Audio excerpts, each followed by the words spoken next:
come out to play.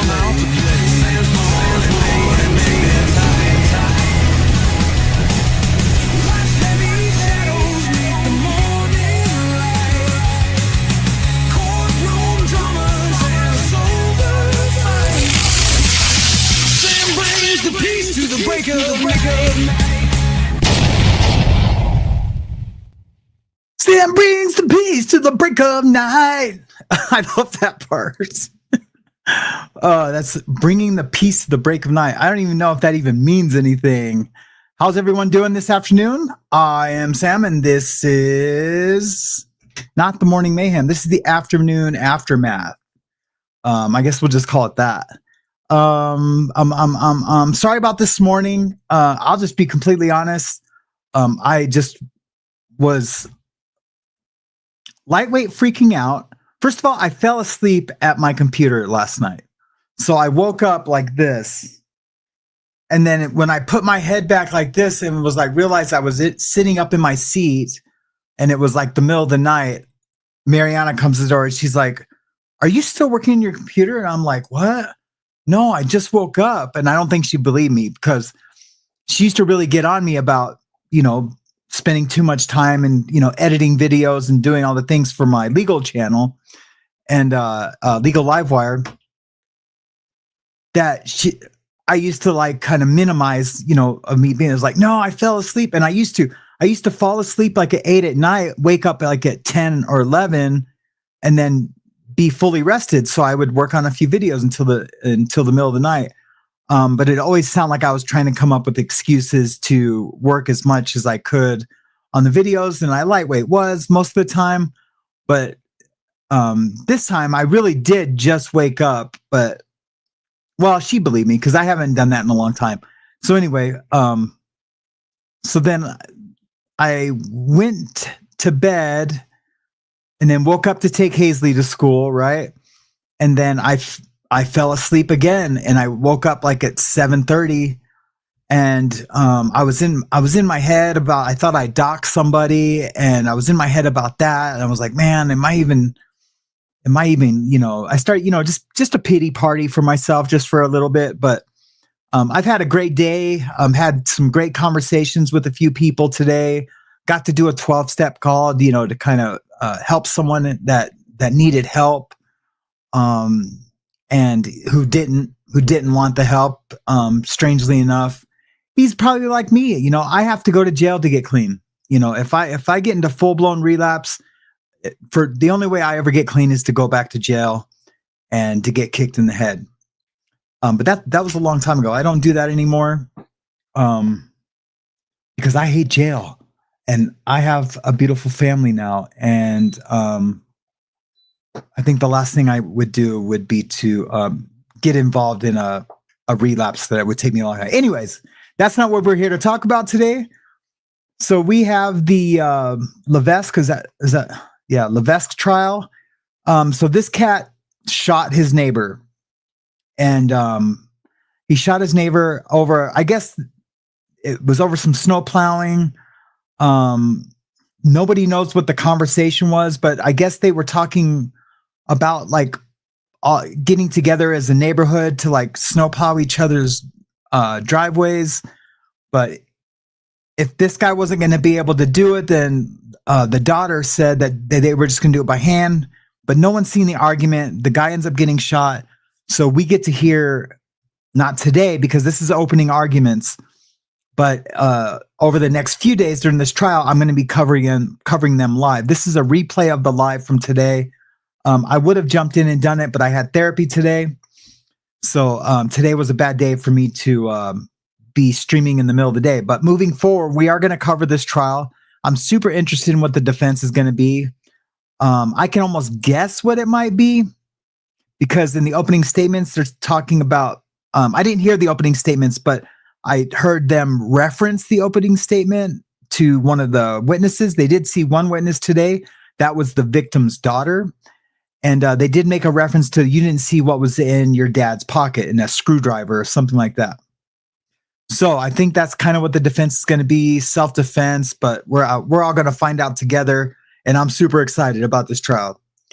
it's not a salacious celebrity trial or anything like that, but I love legal. I love being a law nerd. I've been a part of it for the later part of my life in one way or another. I've been an expert witness for defense before. I think that I wish my wife was here. She could tell me.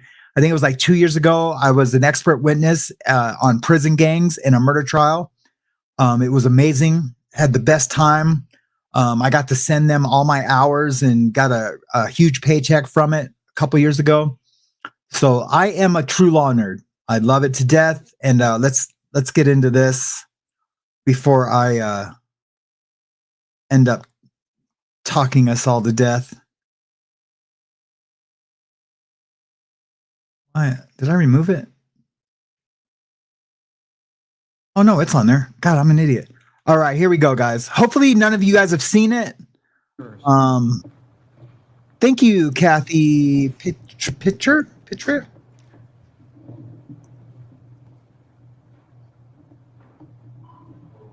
That's Jason Levesque right there.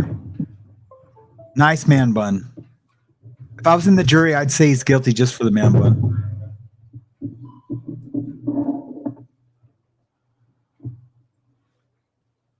So they're probably just going to give they're going to probably just bring in the jury and just give some jury instructions.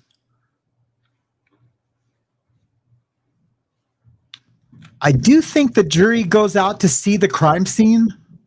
If that's the case, I'll fast forward while they're gone, because this is a 5-hour video, but I'm sure that there's a lot of dead time that I can fast forward through.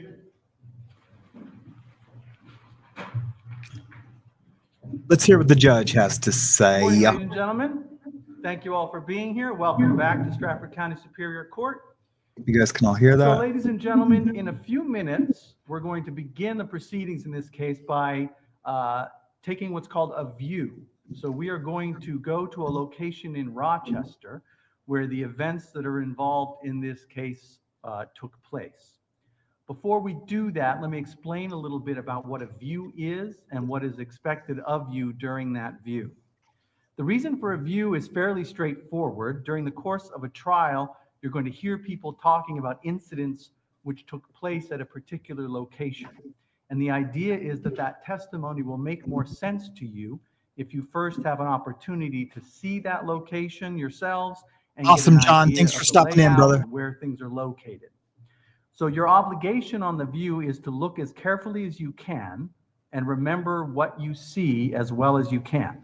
There are a couple of important rules I have to tell you, however, first. First, you may not ask questions on the view. So you're not allowed to ask questions. If you do so, neither of the parties is permitted to answer your questions. Second, you're not allowed to take any notes or measurements while you're on the view. And third, you're not allowed to go back on your own later to that location to have a second look at it. This is the only chance you'll get to see this location. You're not allowed to go back on your own and view it again. And finally, and this is a very important rule, you're not allowed to talk amongst yourselves or with anyone else about what you see on the view, your impressions about the location, etc. This is a more specific instance of a general rule that I'm going to tell you later in my instructions. And you're going to hear me say this many times during this case.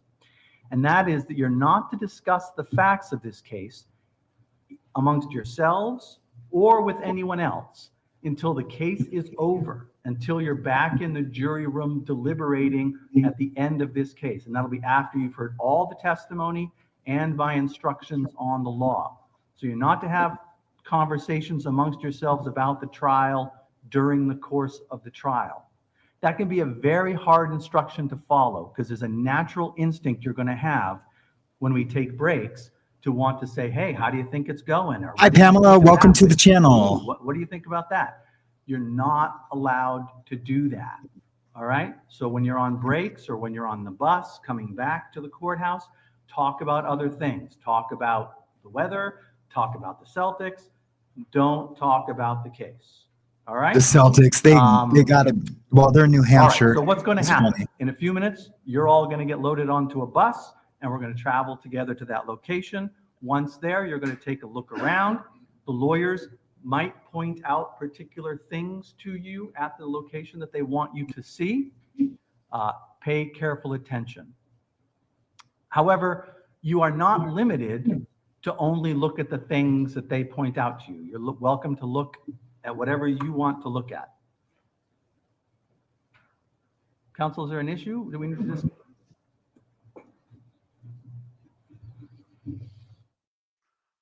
Dang, already an issue? They're just talking about the going to the view. It's interesting because it happened outside in a driveway. I'm super interested. I'm going to try to get an address so I can do like a Google Earth. I'll make like a little screen recording of Google Earth tomorrow. If there's if they have, well, they will have some hearings tomorrow. Well, they'll have the trial tomorrow. Yeah, I'll try to get a Google Earth picture of where this happened. I just need to get an address. I'll find the address. It looks like right now they're just doing a quick little sidebar. How is everybody today? Did everyone have a great day? After this morning, after like 11, my day got amazing. It really did. Although I didn't get a chance to shave. That will happen tonight. But yeah, if you guys have any questions or comments about this may sometimes this case, happen in this trial. here we go. It's been pointed out to me that I've actually failed to do something I was supposed to do, and so I want to correct it right now while we do it. Before we started all this, I was supposed to have you first sworn in as jurors. That's the first step in this process, where you become officially jurors by being sworn in. So I'm going to ask my clerk, Madam Clerk, will you please swear in the members of the jury? He's nervous because there's so much media there. When we come back. All right, so members of the jury, will you please stand and will you all please raise your right hand? Do you all solemnly swear or affirm that you will carefully consider the evidence and the law presented to you in this case, and that you will deliver a fair and true verdict as to the charges against the defendant? If so, please say I do. Thank you. You may all be seated. Okay. Thank you, Linda. So now technically you're now officially jurors on this case. I'm not going to reread all the instructions I just gave you. I'm going to trust that you can remember what I just told you. And some of those instructions you're going to hear again later anyway, so I'm not worried about that. But let me just finish up with what's going to happen in a few minutes. So as I said, we're going to get on the bus. We're going to travel to this location. Once we're there, you can take a look around. The lawyers may point out things to you they want you to pay close attention to, but you're not limited to only look at those things. And I will tell you this, an important thing to understand is what you see on the view is evidence in this case, just as much as any of the other evidence you're going to hear in this case. So that means that what you see on the view can be considered by you when the time comes to render your verdict at the end of this trial. So it's extremely important that you pay close attention to what you see on the view, that you observe, observe carefully.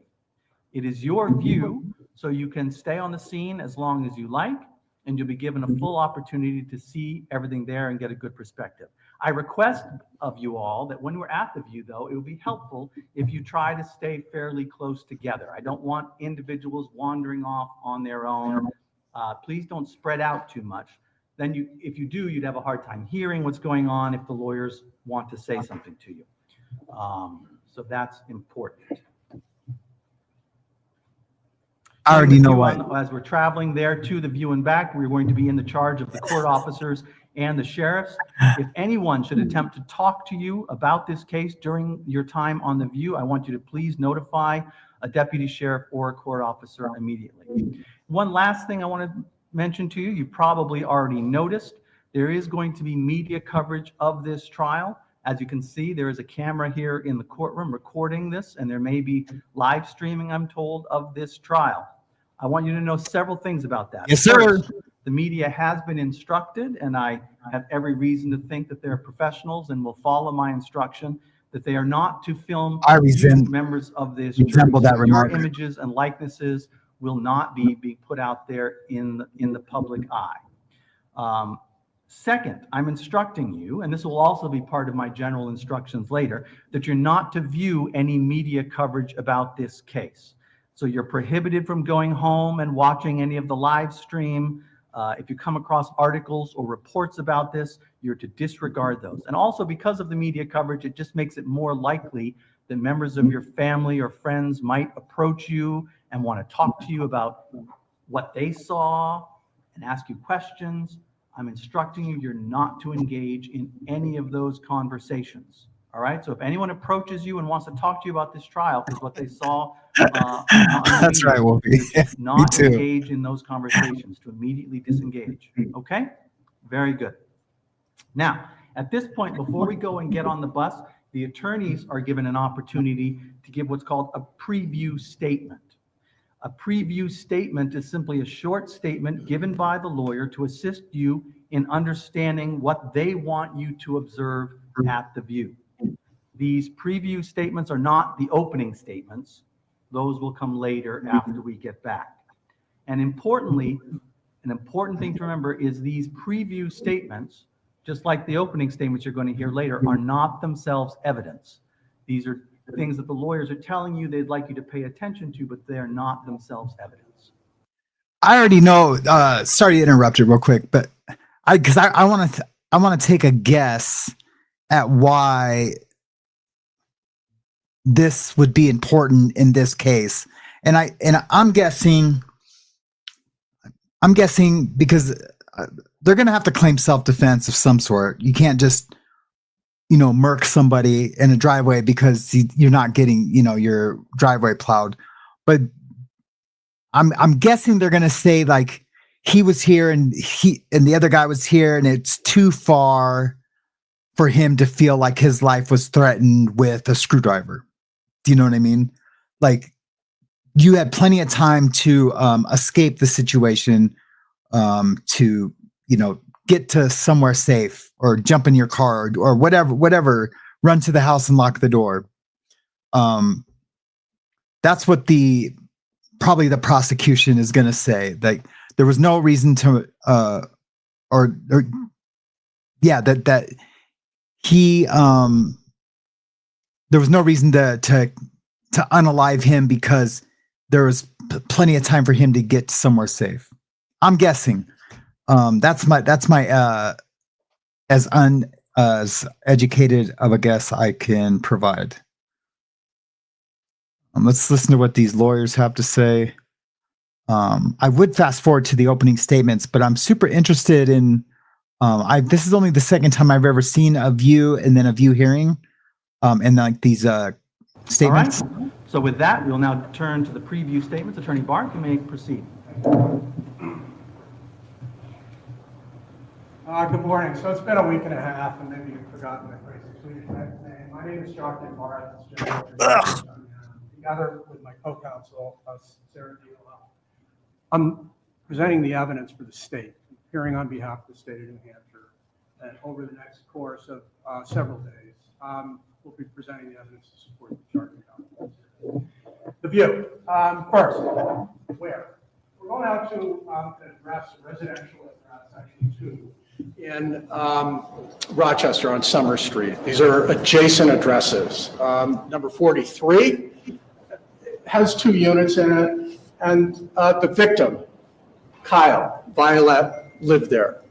He lives there with his family, the details of which we'll talk about later. Immediately next door, separated by a driveway, is 41. And there, Jason, Levesque, lived there with his family. And we'll talk about more details of that later. That's where we're going. We're going to go out front. We're not going to go into either of those residences. We're going to go out front because that's where the events underlying these charges took place. A shooting in the street right out front of these residences. Why? Why are we going out there? The judge touched on some of these issues. Look, we expect probably 6 videos to be introduced. 6 videos that capture really significant events in this case. The Wow. part of a confrontation, Wow, literally wow, the wow. actual shooting itself. But here's the catch. These videos come from different angles. They integrate, they overlap.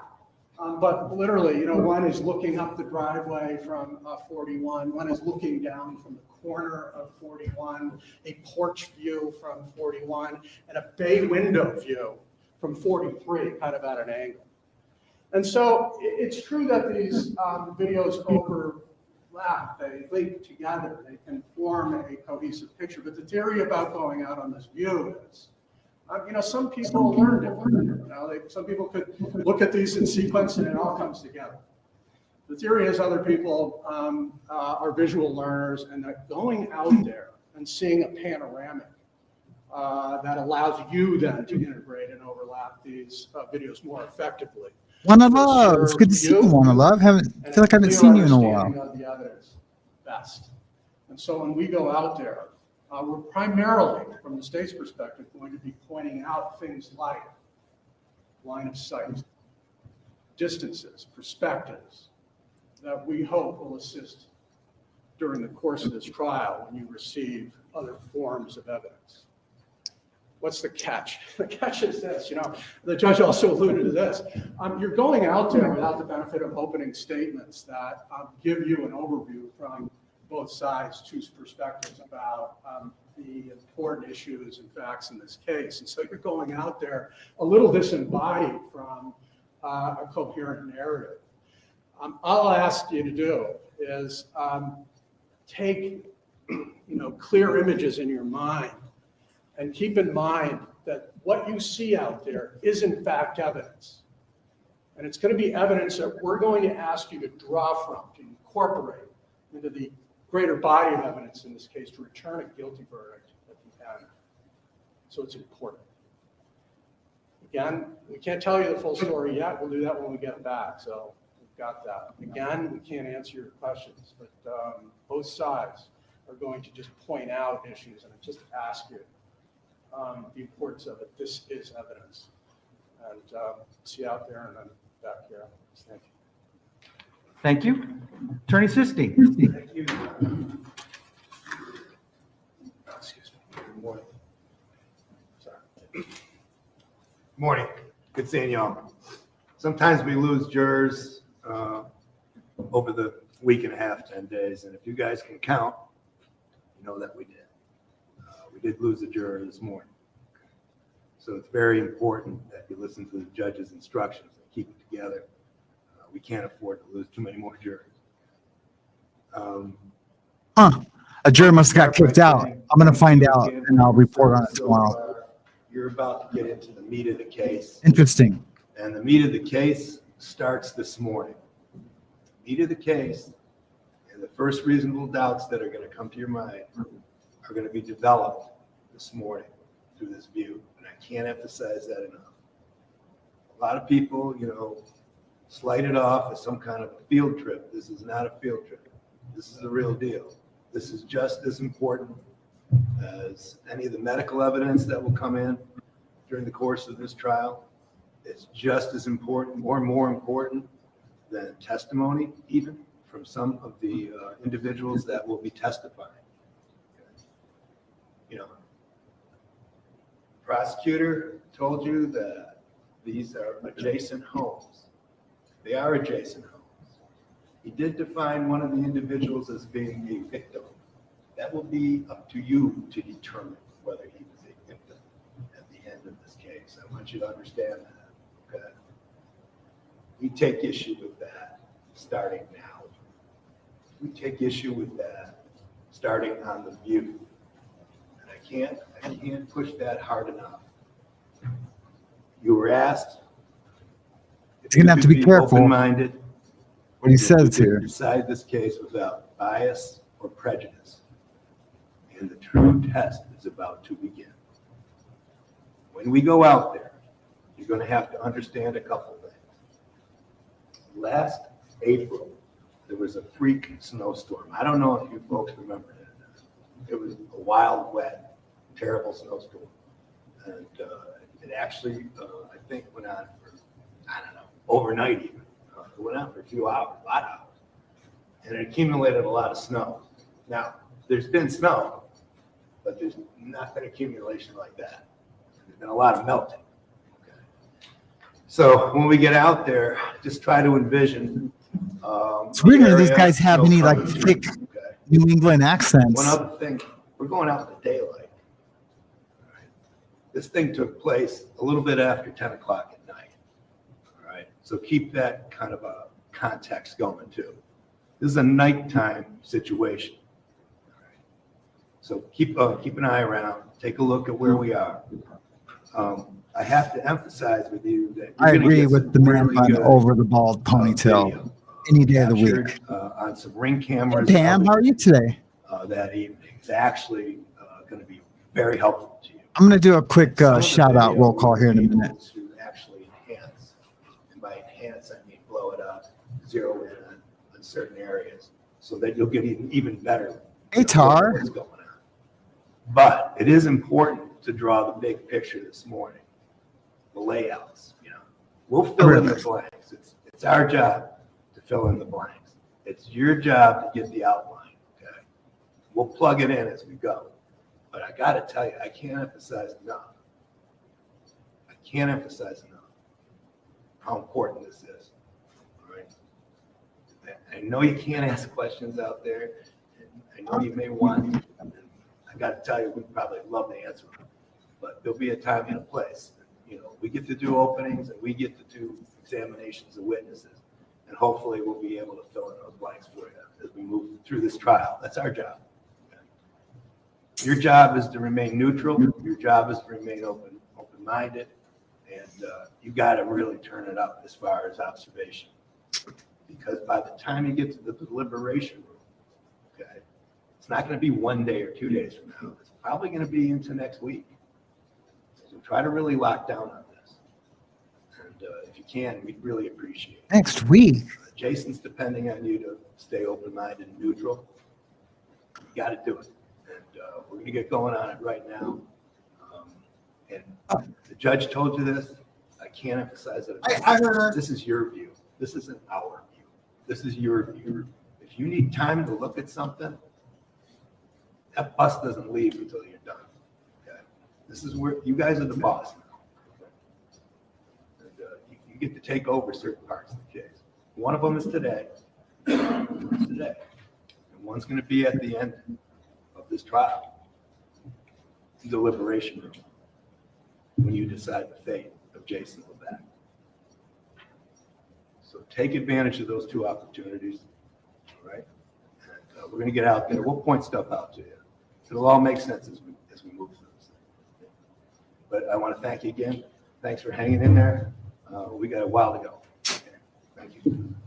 All right. Thank you, Attorney Sisti. All right. So at this point, I think we are ready to commence with the view.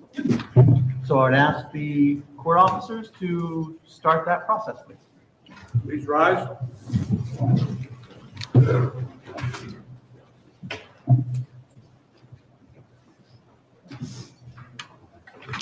cool. They're going to go do the view.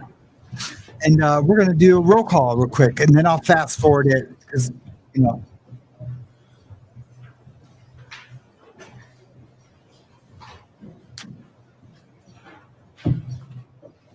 All right. Let's see who's here today. I'm going to go to the top. I should work my way backwards. No, I'm going to go up to the top.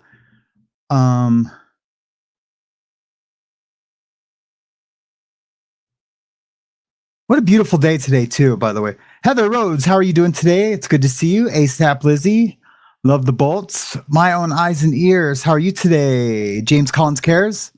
Thanks for talking to me today. I really appreciate it. Heather is so fast, he says.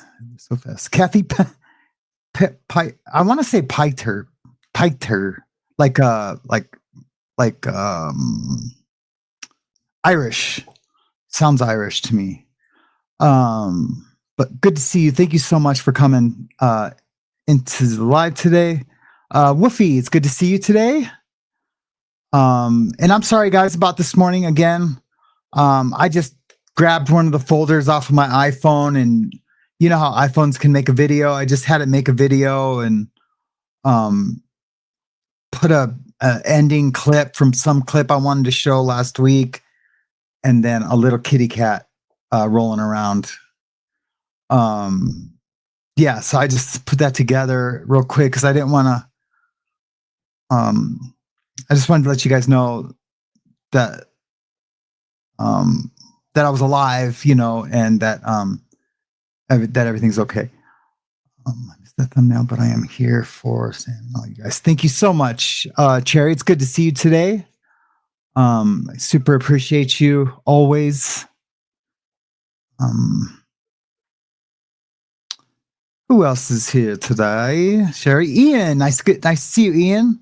Thank you for the lovely email. I finally got to it today. Someone said hi to Galen. I didn't see her. Oh, hey, Galen. Hi. You were in dark green. So I thought it was ASAP. It's good to see you, Galen. Thanks for being here. It was lovely talking to you also today. Good afternoon. Happy to see you all. Jamie Palmer, how are you doing today? It's good to see you. I feel like I'm a little out of whack right now for some reason. I'm like, la, la, la, hey, hey, la, la, la, hey, hey. At least that's how I feel. I hear it. Motherbird 63, good to see you today. Thank you for being here. And thank you to all the mods for modding, for showing up. You know, I didn't really send any emails saying I was going to do this. I just put the clip up. I want to start doing that, like giving you guys a heads up, you know, hey, I might be doing this. You know, please don't ever feel obligated. You know, it's a selfless position to be in, and I appreciate you guys. Hopefully one of these days I'll be able to hand out bonuses or something. That wouldn't that be amazing? That'd be super amazing. James and I kind of talked about that earlier. It was pretty funny, huh, James? About bonuses, like if we were. Anyway, John Lazon, he was here, but then he had to go weld some more. This is the middle of his workday. ASAP, Lizzie. Lizzie, as soon as possible, Lizzie. Linda, how are you doing today? It's good to see you. I'm so glad you're here. For real, for real. Mariana Yarbrough, hi, how are you today? Oh, you just brought me my vape. Thank you, dear, for contributing to my slow and painful death. Hi, Linda. Hi, John Lazon, Mother Bird, Wolfie. Tara Jackson, how are you doing today? And I see you just became a member. Thank you so much. However that happened, I appreciate you being here today. I feel like I saw you. I was just in another chat with you somewhere.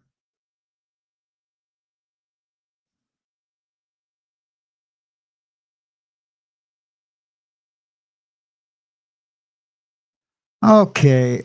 All right. We're going to fast forward through. Look at that guy. That does not look like the guy who was sitting at that table. Does it? He must have dyed his hair. Yeah. See, like that guy looks like he unalived someone in a bad way. And look, that other guy's a family man. And they're calling it the bad blood shooting trial. So I'm guessing there's previous bad blood between them. But I did hear one of the a little bit of the testimony of one of the older daughters, and she said that they were unknown. So I don't know. I don't want to speak on something I really don't know about.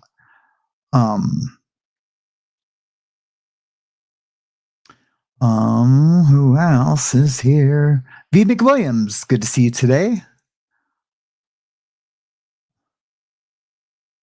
I am Motherbird's got a question. What is for anyone? He's here on trial for unaliving his neighbor over snow plowing.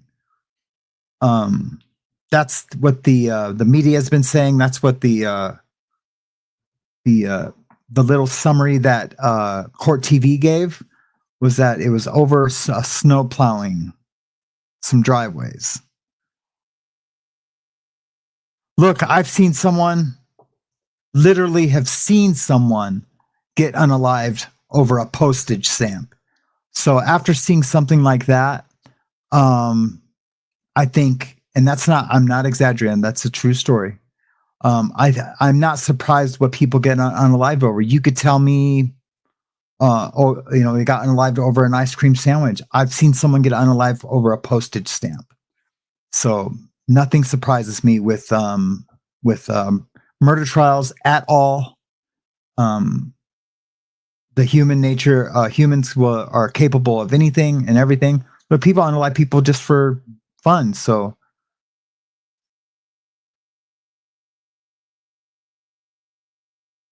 Okay, let me fast get to this.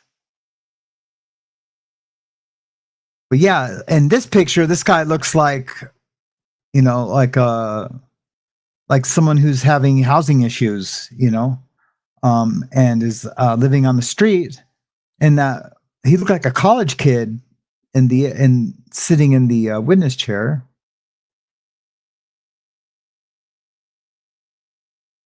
Or at the defense table. I'm sorry.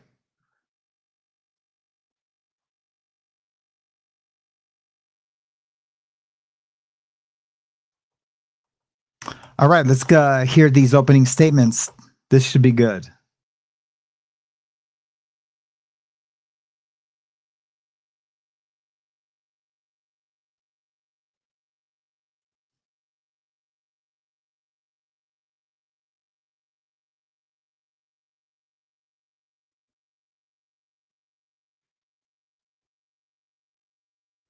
That's not. So, Madam There we Clerk, go. can you please read the indictment? Members of the jury, in docket number 219-2024-CR273, charge ID number 2228154C, the state has charged the defendant Jason Levesque with attempted murder. Charging document alleges that on or about the 4th day of April 2024 at Rochester. Oh, for attempted? The crime of attempted murder, and that he did, with the purpose of the crime of homicide being committed, repeatedly shoot Kyle Violette with a 9mm pistol, which, under the circumstances as he believed them to be, constituted a substantial step toward the commission of the crime. In the same docket number, charge ID number 2228155C, the state has charged the defendant Jason Levesque with first-degree assault. Charging document alleges. Okay, it's an attempted murder. The defendant did commit the crime of first-degree assault, and that he did knowingly cause bodily injury to Kyle Violette when he repeatedly shot Mr. Violette with a 9mm pistol. I'm sorry, guys. I thought it was a fatality. That is super unprofessional of me to not know that. So I apologize. You are to say by your verdicts whether the defendant is guilty or not guilty of the crimes charged. Please pay careful attention to the evidence. Thank you, Madam Clerk.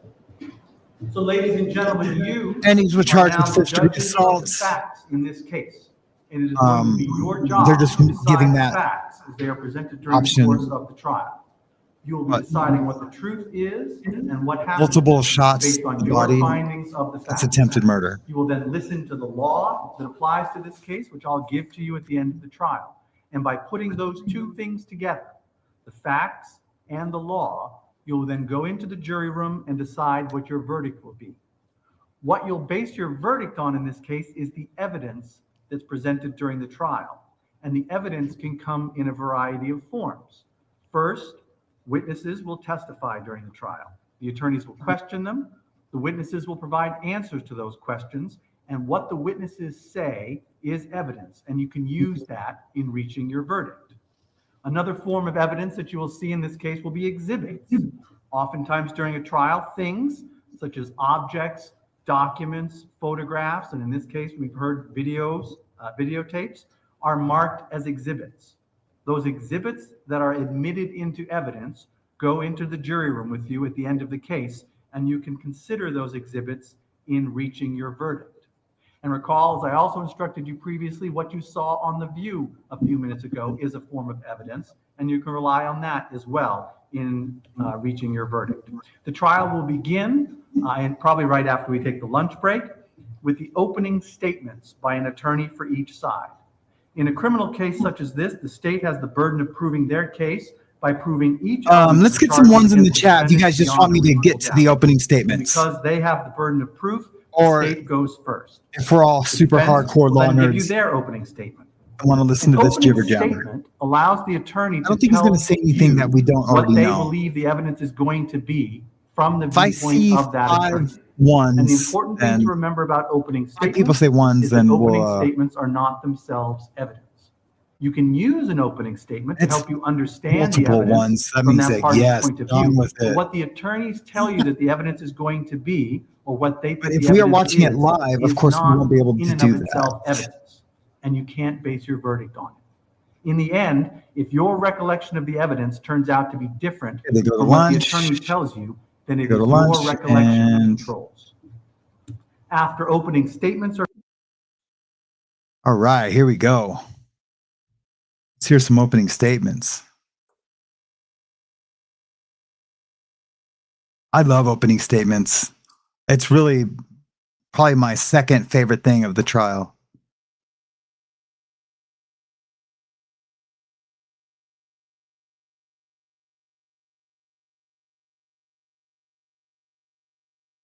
It is important.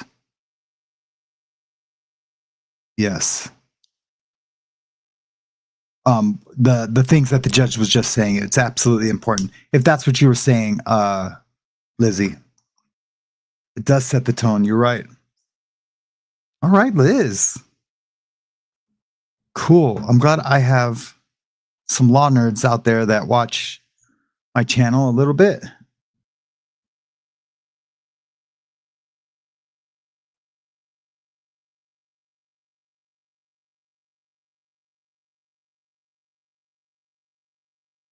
Well, let's get with it. Let's get with it.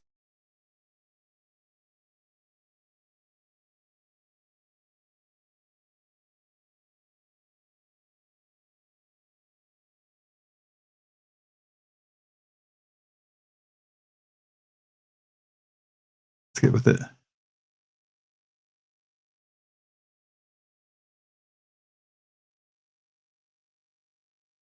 Something happened, but luckily.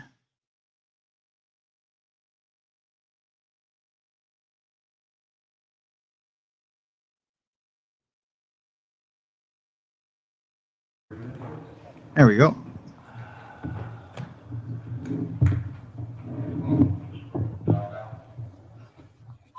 So the prosecution usually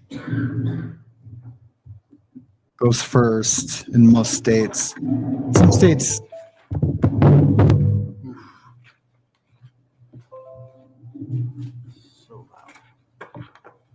Well, no, I think they asked the defense, do you want to go first or last?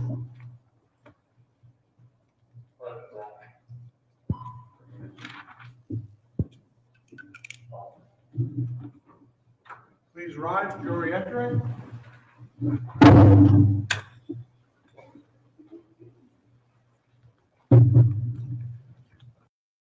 Real quick question by Ian Wallace. Sam, you've been through all this, not murder, obviously, but what was it like in person for you? It's fun because with my case, mine was a drug trafficking case, trafficking from Mexico to LA through Denver up to Montana. And so I had actual indictments in 2 of those states. Federal indictments. What they did a Rule 21, and what a Rule 21 does, it combines those. I'm just going to blow me up a little bit. It combines those into one, and then somehow a decision is made on where I'm going to be tried at. So it could have either been Los Angeles or Montana. I should have. I was hoping for Los Angeles, but I got Montana just because for there's a lot of trafficking down in LA, of course, and I thought that the judge down there would possibly be more just like, you know what, he sees this all the time. But there are sentencing guidelines in the Fed, so no matter what, I was going to get the sentence I got. But I was fighting. I did have some motions to suppress some evidence, and that would have got me a lower guideline. So.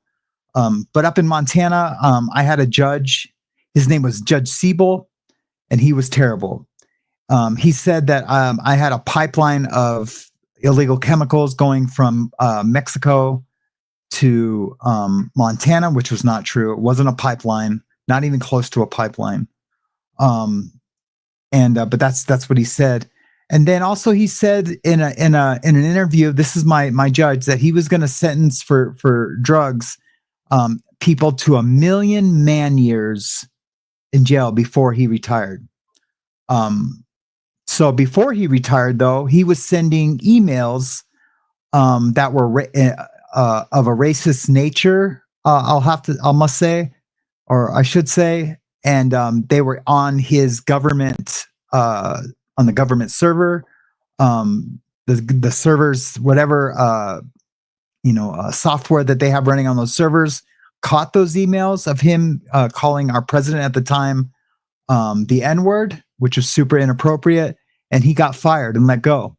And then the prosecutor was asked to resign, but he didn't get fired. But he was asked to resign, and he resigned. The two people that sent me away, and then there was a lot of other things wrong with the way that they conducted themselves.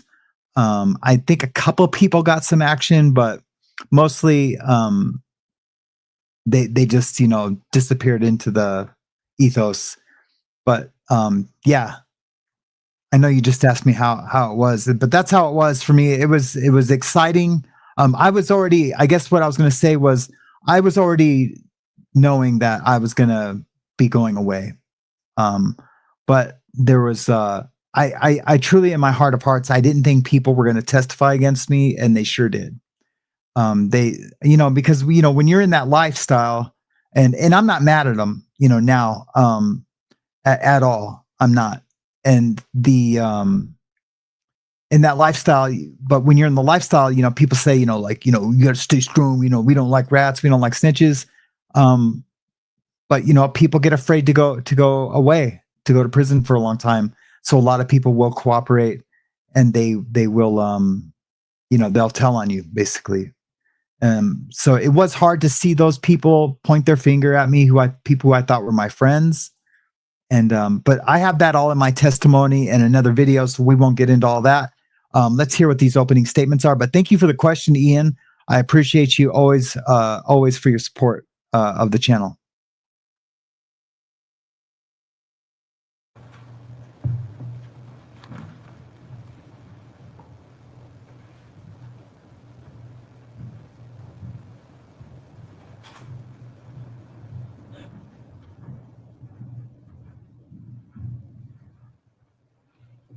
Oh no, that's crazy, Wanna Love.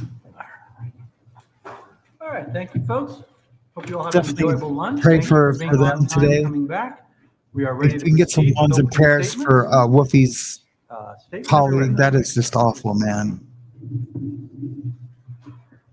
That's right, Lizzie. There's no honor at all.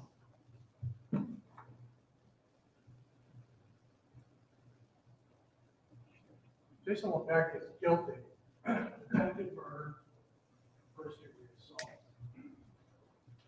firing 6 rounds of 9mm ammunition into Kyle Violette's body. This in response to Kyle warning, Jason's term, a threat not to put snow in front of Kyle's driveway. That the defendant responded to Kyle's words with lethal, deadly violence responded to a hollow threat over pettiness, a petty grievance with that kind of violence is the crime here. Let me be a little bit more specific about this criminal act. After Kyle said his words, even a threat, he stepped away. And the defendant brought out a firearm and pointed it at Kyle. Kyle could clearly see the firearm. There's no lighting issue, no lighting problem. The headlights of the vehicle were on, street lights were on, house lights were on. The weapon was clearly visible to Kyle, and he responded. He responded by turning away from the defendant, back towards his home. And as he turned away, from about 10, 15 feet away, the defendant fired. Wow. First round ripped through Kyle's jaw, his face. Jeez. Broken mandibles lodging near his carotid artery. And it caused him to immediately drop to the ground, facing away from the defendant, now facing towards his home. And after that first shot, it's about a 5-second pause, a delay. Yeah, I heard the video earlier. The defendant It's crazy. advanced on him, walked towards him. Kyle is literally crawling on his hands and knees, on his belly, leaving a blood smear across the road diagonally towards his house. The defendant opened fire. 5 more shots. Oh my gosh, he's Back part done. of his body and the side of his body as he jerked and twisted There's- on the ground, crawling away to try and get to safety. That's the criminal act. Sorry, I need to stop this for a second. So think about this for a second. What he's saying is probably true. The defense, not probably true. It is true. There's going to be evidence that shows exactly what he's saying. There has to be, or else he wouldn't be saying it. Well, yeah, but in this instance, I believe there's evidence that shows exactly what he's saying. What possibly could be a defense to that? Do you know what I mean? What possibly could be a defense to that? Well, we're going to find out, because the defense gets to have an opening statement and present their defense. But as of now, I can't even imagine. And I watch these all day long. I can't even imagine what a defense could be to that evidence. I knew none of that.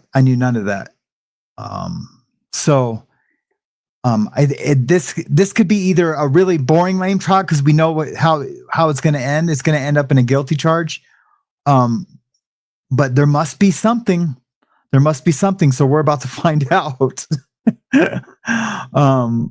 But just try to think to yourselves, what possibly could there be? I mean, I can't think of anything.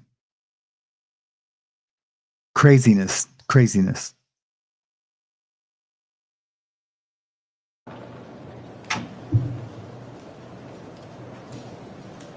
Each of those 6 bullets caused either maiming or potentially lethal or actually life-threatening injuries.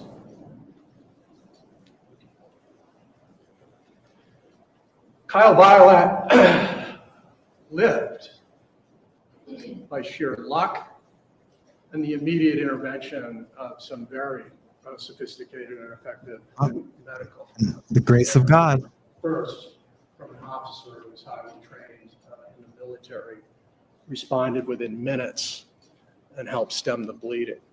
An EMT with heightened training, a paramedic, took over from there.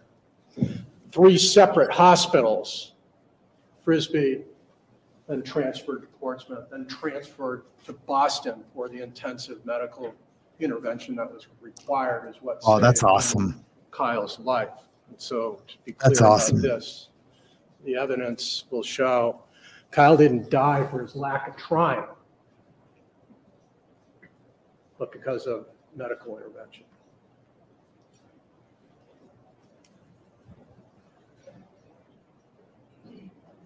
Let me talk then, just briefly, summarize this issue.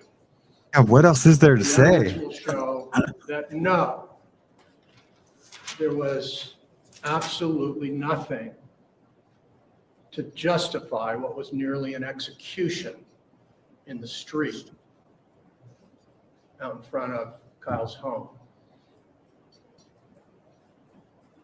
That's because the defendant wasn't responding to a reasonable belief, reasonable evidence that Kyle was about to imminently use deadly force against him. And let me be clear, this proposition, this law will come from the judge, not me. And it's not merely legalese. But here's the deal. And sorry, I need to stop this again. Here's the deal. Even if it's but you know, we're a commentary channel, so that's why you know I get to stop it. There's even if he was, just to say the dude had a screwdriver and was gonna attack him, and you thought you were gonna die. If you shoot him once and he's on the ground crawling away, that's it. The threat is gone. The threat is gone. After that, it's attempted murder. It can't be anything else. But we're gonna see. We're gonna see. Some hyper-technical statement. We gotcha for this action. This is a principle. Thanks, Sherry. I appreciate that. A guardrail. I do feel like an expert, that we all actually. live by, that restrains violence in our community, in our state, and should have in this case.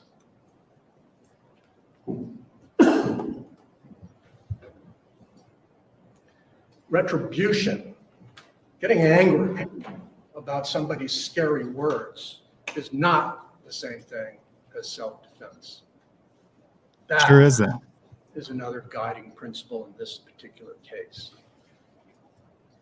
You're going to hear more specifically about these words. And these words are unsettling according to Jason. Jason has claimed that Kyle came out angry. Angry about where Kyle expected Jason to plow, push, deposit a pile of snow. And according to Jason, Kyle used offensive, threatening, and scary language. Bear with me, I'll quote Jason's claim. This, he claims, was verbatim. If you leave that fucking snow in front of my fucking driveway again, I'll fucking kill you and your family. Yeesh. That's what Jason claims he said.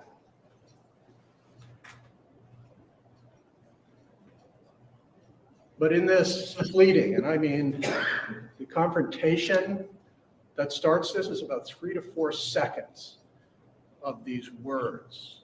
In that confrontation, Kyle was never armed. He never appeared to be armed. He never brandished a weapon. Never hinted that he had a weapon or claimed that he had a weapon. There was no imminent threat of actual deadly force married to, even if you accept those horrible words.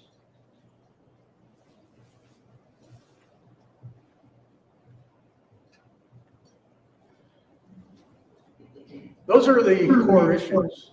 Those acts of coming up behind him, standing over him while he's on the ground, having shot him in the face, and putting 5 additional rounds into his body. in contrast to facts about what he was actually facing. That's this case. And let me now, if I could, talk to you about some background and some more detail about how it is we got here. He just went out to their homes. They had been neighbors for about a year and a half. As I mentioned, Here comes the bad blood part. the Violettes lived at 43. The one as you face the houses to the left. Kyle, yes, the victim, lived there with his partner of some 22 years, Angela, and Kendra, who was 17 at the time. His daughter kind of split some time for educational reasons, and a son who need not be named here because he didn't witness anything. Next door, 41, the Levesques. Jason's parents lived downstairs, and Jason lived with his daughter, Kira, 19 at the time, in the building, in the home to the right as you face it from the street. And we That's heard a funny, little he's got bit his about parents this on downstairs April in the 4th basement. of 2023. That's where my parents would be. Last year. Not really. You gotta do They would never live in my basement. Snowstorm, some 18 inches, the heavy wet stuff. Big deal, right? Well, Jason was out plowing. It's one of the jobs he had. He plowed all day. He had essentially been plowing for about 24 hours, working for about 24 hours. And he stopped on the way home to pick up his daughter, who was working at a local pizza place, 9:30, 10 o'clock to bring her home. And when he arrived home with Kira still in the vehicle in the passenger seat, he did a couple of Ian, runs I have a in front of quick the story house. I'm going to tell here in a second First went up the street. about your comment. Did a run across and removed some snow in front of his driveway. And then he turned around and did probably 3 or 4 runs towards Kyle's home, towards 43. And it created a pile of snow next to that telephone pole that was pointed out to you, all right? But while this was going on, while Jason was plowing, Kyle's looking out the window, that bay window that we pointed out.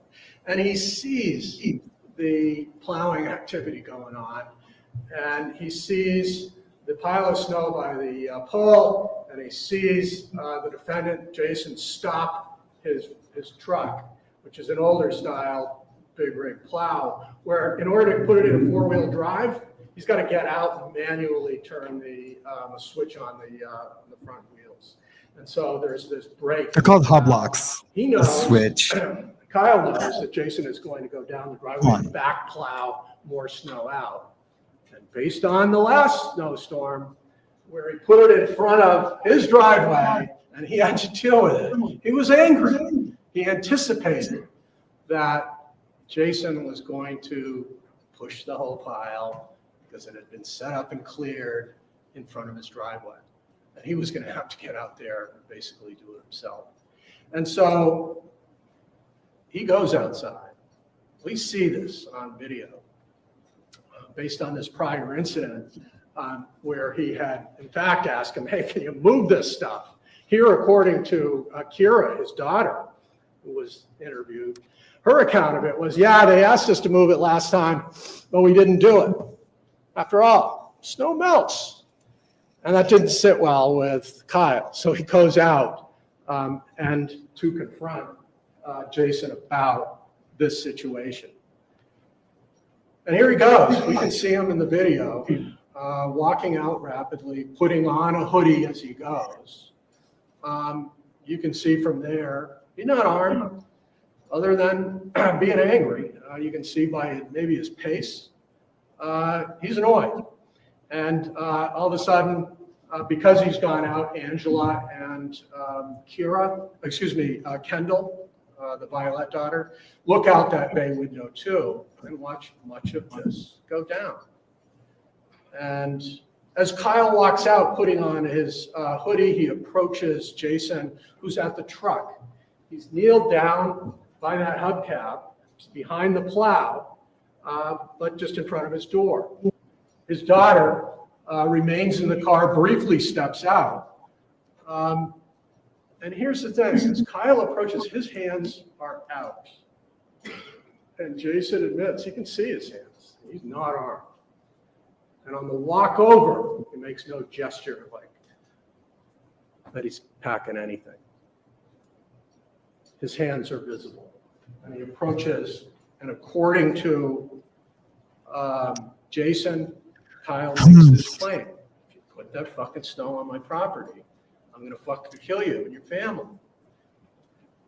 That exchange is face to face, right at the plow.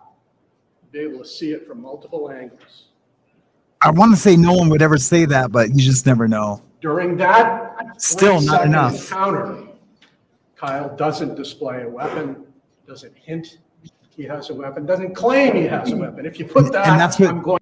That's what they're going to have to say. Like, even if he did say that, which I doubt if he said that, even if he did say that, it's not enough to kill him or to try to. I'm sorry. This isn't a M trial. It's not enough. It just isn't. Going to use this, that, or any other weapon to carry out this threat. It's words. After this 3 to 5 second exchange. Thank you, Alicia. I appreciate that. I'm so sorry I wasn't able to do the morning show this morning. Kyle walks away. He steps about 15 feet back.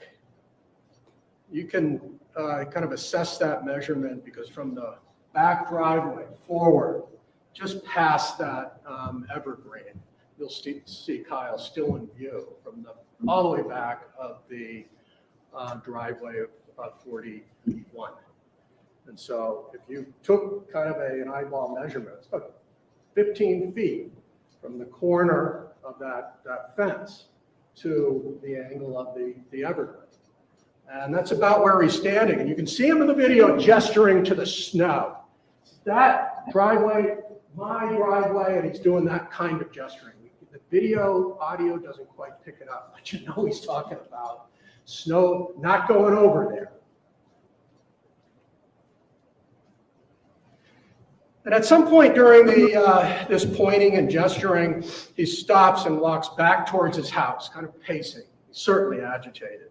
But he then takes a turn back. He walks probably 4 steps back towards Jason, still kind of gesturing.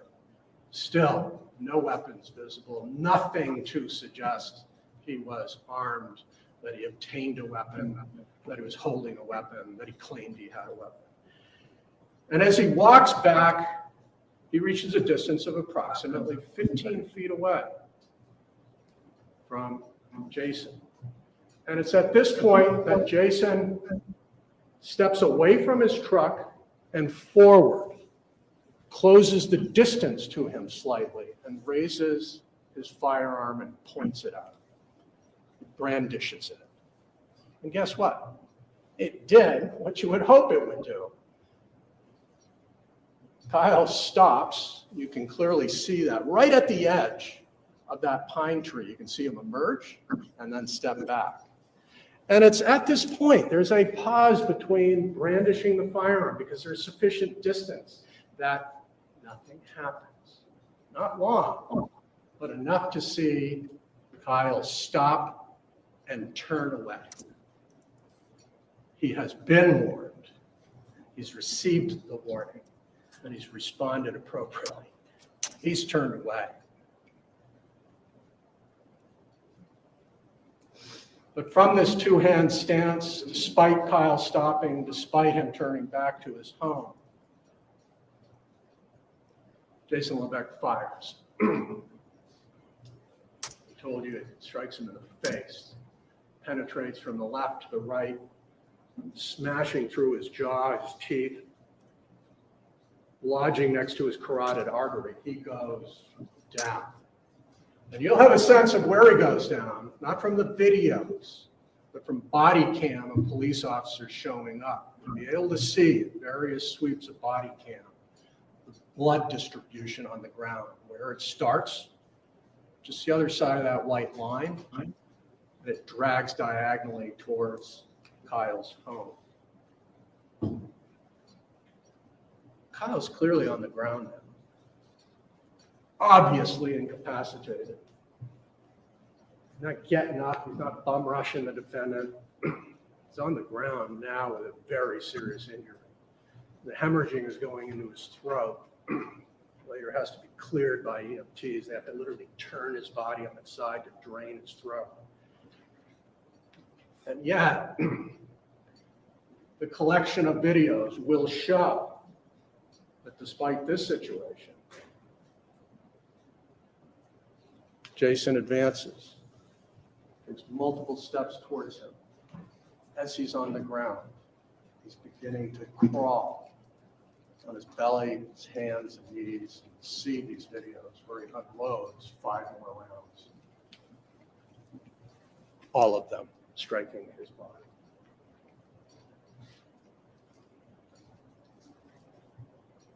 Kyle is able to crawl, I don't know, 10 more feet. Right about at that pole on the sidewalk. So he's come off the road at an angle and he basically curls up. And I told you that Kendra and Angela were watching from Violette's window. They obviously, when they see the first shot, they start rushing out and they meet him as he on the ground. And everybody starts calling 911. Angela, Kendra, other neighbors who have heard these rounds go off. And I don't know if you noticed how close this address on Summer Street is to Rochester PD. We'll hear testimony about it if you didn't, but it's just around the corner. And Rochester PD responds with multiple units in minutes. They get there. And here's where the paths from this event, for Kyle, Violette, and Jason Levesque, deviate. We've heard about this awful intersection. Now they split. And here's what happens with Kyle. He is launched on the path of a medical odyssey that hasn't ended. And I want to be clear about this. You will see evidence, graphic evidence of these injuries. You'll see body cam images of treatment. You'll see photos from the hospital, and you'll hear detailed accounts. And I want to assure you that the reason is not shock and awe to offend you, to provoke you to reach a certain verdict, to trigger your passions. It's this. This medical evidence is relevant to show, to prove his deadly intent. The repetition, the location, the nature of a 9mm bullet ripping through someone's body is relevant to show intent to kill. Yeah, it is relevant because if he would have emptied it into his legs, then there wasn't an intent to kill, right? Out of this, you will see and hear from a guy named Sergeant Hurley, Williams Hurley, who's a combat medic overseas and has some real specialized training in triaging on the street. This is his thing. He cuts Kyle's clothes off. He is identifying a gunshot wound. The automatic caption's called triage, treehouse. It's funny. The one who realizes he's literally choking on his blood and tips him over to drain his throat. He's the one who takes over. Yeah, he got lucky, man. And the next person who arrives is we all know. Man, God intervened right there. Paramedic, also with prior military and intensive training. Man, how awesome is that, man? To get I'm friends with 3 military paramedics. 2 live here close to me. One's a fellow tattoo artist, ex-paramedic from the war in Iran or Iraq, and man, he's just an amazing dude, man. He's got some PTSD for sure. For sure, he does, man. He can. He doesn't drink anymore. But when he used to drink, man, he would really go through it. But what an amazing thing that this guy, this young man got treated by that officer and that paramedic that have seen, because that's wartime, that's warlike triage that you need to help that guy. So that's just amazing to me. And God's will, she man. God's will. triage, and she makes the decision, this guy needs to leave and leave now. Hurley says if things didn't happen quickly, this man is going to die. And so they take him from the scene rapidly in a ambulance to the closest facility, a community hospital. Perhaps most of you are familiar with Frisbee Memorial. And there a guy named Dr. Freeze starts to perform medical services as well. He does a quick assessment of these gunshot wounds. They do some things there, primarily pumping in enormous amounts of blood. But they quickly reach the conclusion that these are life-threatening injuries, that there are diffuse bullet fragments through the body, that there are injuries, candidly, that they're not capable or confident about addressing. So they immediately, or very quickly, emergency evacuate him to our community higher level of care facility, which is Portsmouth. At Portsmouth, another doctor takes over, and in similar fashion, they assess, they do a surgery. I told you about some of these injuries, the bullet going through his face, breaking his jaws, but also landing near and dissecting part of his carotid artery. That he's shot, I told you, from behind. 2 wounds are literally in his buttocks, his back, that go through and penetrate partially his pelvic area, and also one is suspected of rupturing his Shooting him in the back, so they man. do kind of this emergency surgery at Portsmouth. Look, it's graphic, but one of the bullet literally just obliterates his left testicle. It causes serious hemorrhaging. They have to do surgery, remove it, and Oh, God. the bleeding. They do that at Portsmouth, but they Lost a testy. quickly conclude that if he doesn't get more emergent care, he'll likely die there. So they medevac him to Boston, and you will hear the summary. I don't want to belabor these issues. Man, I point them out to show the seriousness, not just of injury, but intent. And so you're going to hear more about the They really injury stepped to the up to save this clavicle, guy's the life. That's abdomen, amazing. to the enormous amount of bleeding and damage that was done internally. And that's for you to assess, not just the criminal acts, the criminal intent in this case. That's pretty much Kyle's journey. He's in the hospital down in Boston for about a month, discharged to home in the condition he was, which you'll hear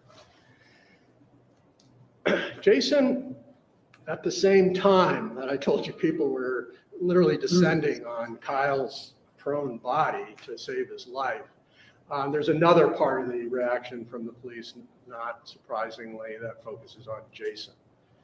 So let's go back to that scene right after the shooting. He finishes up with 5 rounds into Jason's essentially back and side as he's twisting.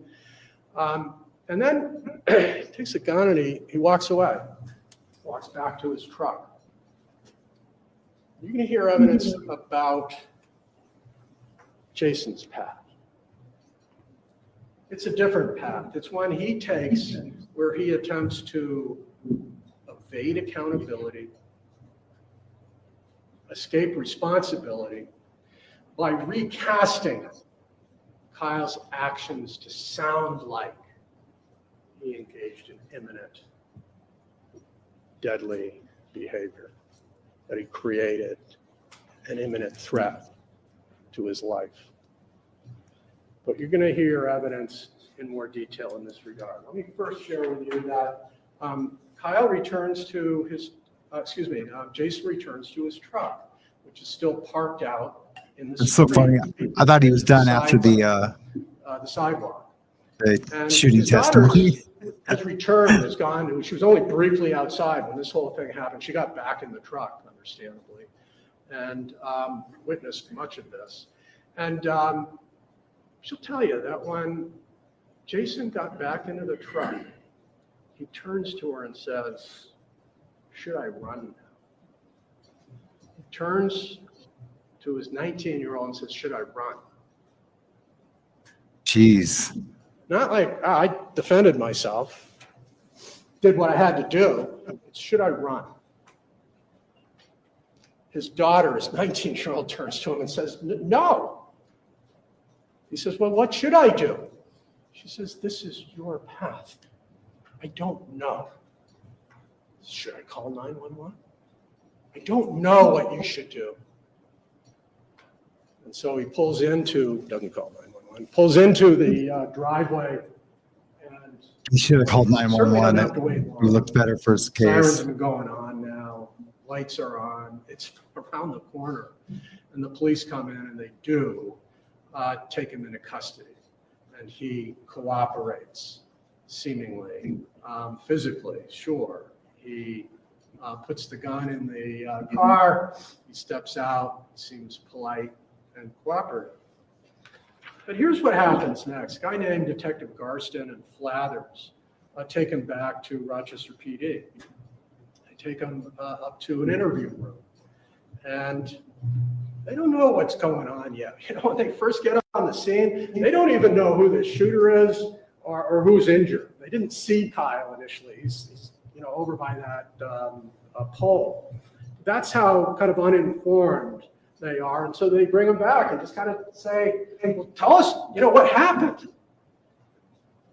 And he describes much of what we've already talked about. He says that, "Look, I'm plowing, I'm minding my own business, I'm in front of my home, and I'm with my daughter, and out comes my neighbor, and he, while I'm doing the four-wheel drive thing, he comes up and nose to nose, and he repeats this. He's very clear on it. Four-wheel drive thing. Threat is conditional.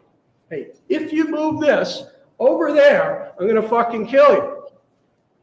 There's no doubt that this was conditional, and those are the words that were said. No doubt that they were unsettling and grossly inappropriate. But what he also told the police is, "Yeah, no, I didn't see a weapon. He didn't take out a weapon, and he didn't claim to have a weapon." But this is what he claims next.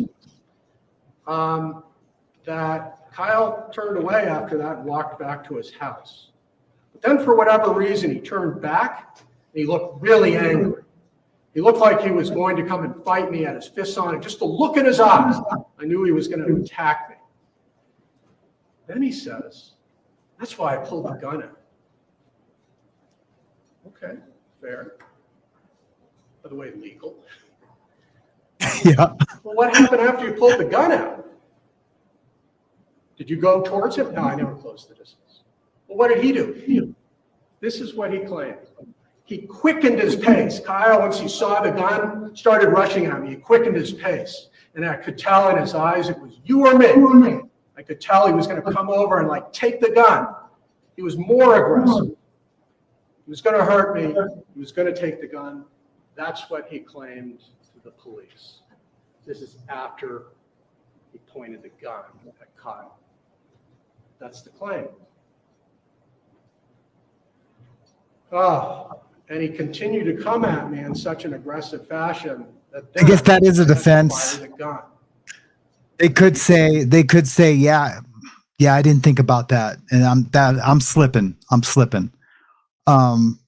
But like he said, it might be illegal for him to have the gun out when he had no weapon.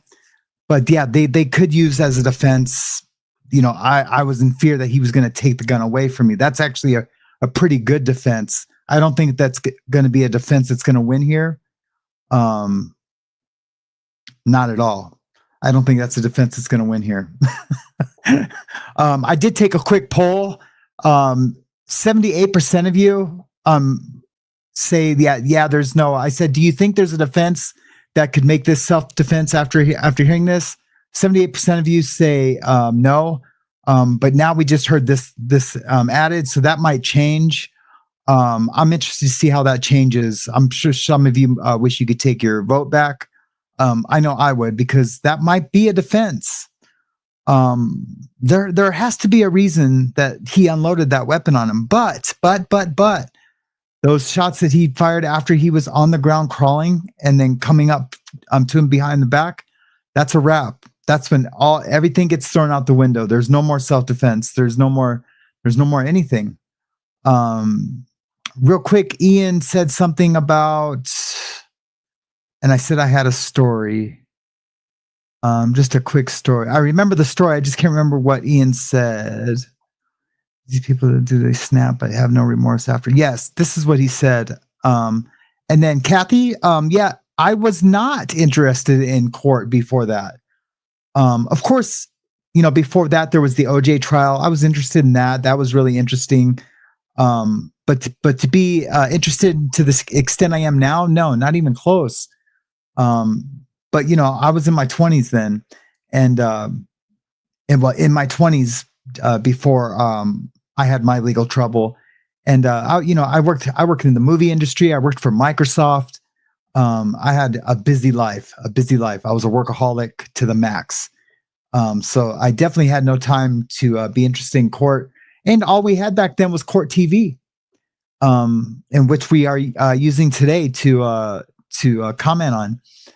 They were, and then it was only trials that were super big and salacious, like the OJ trial. What other trials were back then? The Menendez brothers was a big one. That was a huge one. And we might be reporting on the Menendez brothers here in a few weeks, and that'll be super exciting. So I did do a poll. I was going to end the poll, but let's see how it changes now with this new evidence, and then I'm going to do a poll on if you guys think we should do Germany or Florida tomorrow. I know we only have 44 people in the chat right now. It's fluctuating, but I would like to see, and my feelings will not get hurt if people say no, and it's not really like working and it's not really fun. My feelings won't be hurt, so I'll do that here in a minute. But right now it's 70%, 76% no, 24% yes. That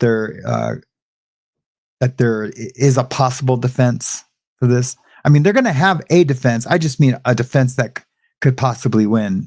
In your opinion. All right, let's try to get this wrapped up. I can't wait to hear the defense's opening statement. He admits to shooting Jason. He said, I hit him. And after I fired the gun, Jason Look who's said, here and made a special appearance. Back towards my truck. But I looked back, I need you to have a good day at school. Kyle, despite being hit, he's not even phased. Doesn't flinch. He's now continuing after me again, and I feel like he's going to attack me because he's still on his feet.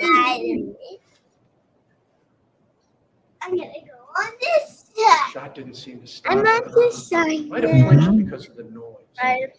That's why I fired the rest of the shots, he says. Okay, babe. I fired the shots into his lower body as he approached me, and only then did he turn and start walking towards his house, holding his abdomen, situation diffused, self-defense manifest. Here's the problem. Well, he's making that statement to the police about Kyle bum rushing him despite having a gun out, continuing to take an assaultive stance and attitude after being shot in the face. There's an investigation going on. The rest of the Rochester PD is back down at the scene, assessing evidence. You can see the crawling smear of blood, not standing, not walking. And more importantly, they get surveillance tape. They get surveillance tape in the middle of this interview with Jason. And somewhere in the middle of this interview, detectives Garston and Flathers are actually informed. They take a break and they go out. And what do they see? They see one of the videos from 43 that catches it. They also police have also obtained the driveway video from 41 that goes from the back, that shed out. They obtained the video from the corner, high corner down into the driveway. They obtained the video from the porch, and they obtained the video from 43. Pretty much a panorama. They also obtained a video from 38 down the street that just captures audio, 5 seconds. Angie Mo's in the house. Hey, Angie. Just seen your message. Just seen that you were here.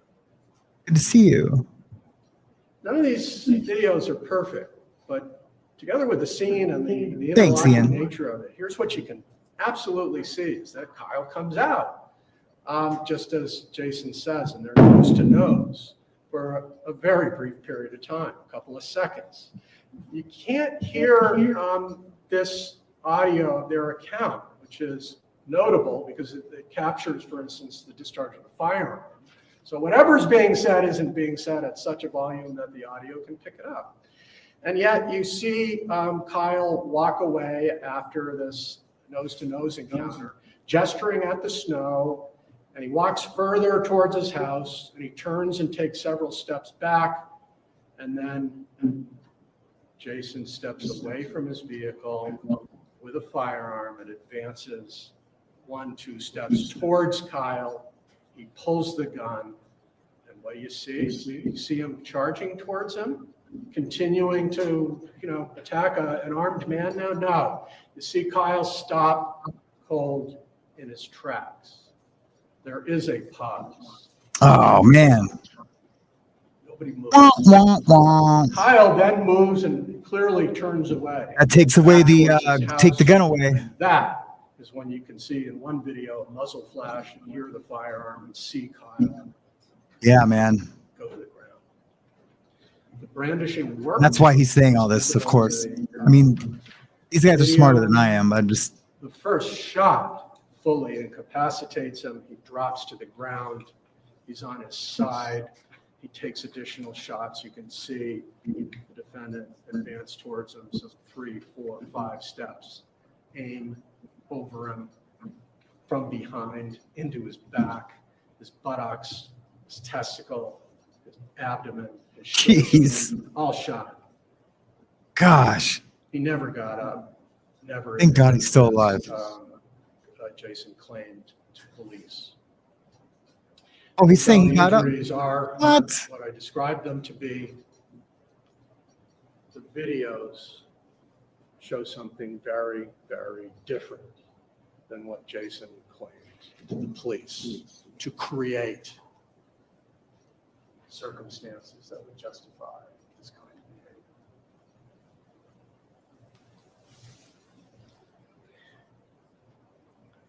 Come on, that's got to be it. The defense has taken these videos and they've sort of put them together in what they term as an enhancement. I'm going to ask you to carefully look at each one of these videos as they're introduced into evidence.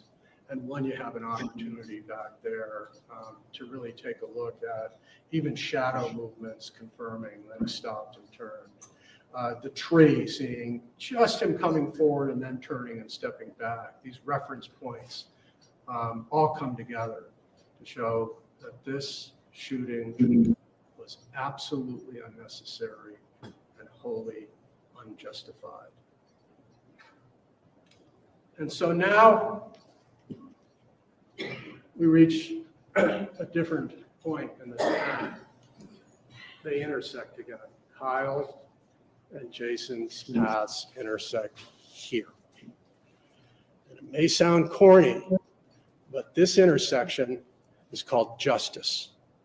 It is The corny. direction you take forward on this path, because it's now primarily your path to take, will be determined by the evidence, the law, and your common sense. You apply these principles, these values, and to not just the expectations, but the requirements on the street of how we deal with threats, with words. We'll ask you at the end of this case to find that this shooting was attempted murder and a horrible assault that was criminal. further ask that you not let this process Thank you, Teresa Clay, confuse the notion of violent and deadly retribution. for the super chat. Reaction. Thank you so much. Self-defense. Speaking angry words. Really, really appreciate it. Without the deadly means to actually cause imminent deadly force are two different things. Brandishing the firearm in this case worked, stopped him for all these reasons. We're going to come back at the end of this case and ask you to apply those three principles: the law, the evidence, and the common sense, and return verdicts, just verdicts, guilty. Yeah. Come on. Thank you, counsel. Well, that was a pretty good opening statement. This is why I would be a bad juror. I would be a bad juror because I go with my emotion on it, and that's pretty good evidence. Like if they could prove if they show all of that, what he just said, I wouldn't even care what the defense is, because my mind is made up. Once that poor man is on the ground, and he shoots him in the back, just shooting him in the back. Back in the Old West days, a back shooter was the lowest of the low, because they didn't really have, chomos and stuff back then. But that's the lowest of the low, was a back shooter. I used to read a lot of Western books, and if you were a back shooter, oh man, that was the worst. They're like, what? He's a back shooter. We gotta go get old Slim. Yeah, you couldn't be a back shooter back then. So this fool's a back shooter. Thank you, Nanav, too. I really appreciate the super chat or sticker. I don't know what they are. I just know that I appreciate it, and the channel appreciates it, which is me and Hazley. We're pretty much the channel, because we're the only ones who appear on it. But that's why I couldn't be a juror. I'm already emotionally attached to that prosecutor. Like if I see all that and that evidence, it's a wrap. I don't care what that dude says. He could say, well, he usually carries a gun, so I knew he might have it on him. I don't know what else they can say. But see that he steered me on. But let's see what the defense has to say. I am looking forward to this. And I'm not just saying that for effect for you guys. I really am looking forward to what this guy can say. You may. Thank you. Thank you, Hoboken native, so much. Thank you so much. Hoboken. I always forget where that's at. I feel like that's like around where these guys are in New Hampshire.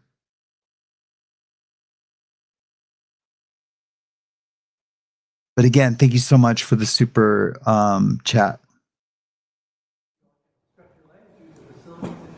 I'd like to make it short, so I want to keep on track. So 5 minutes, we'll be back here. This guy must know he's hit. I'm going to fast forward Thank it. you all. Can the jury please be let out?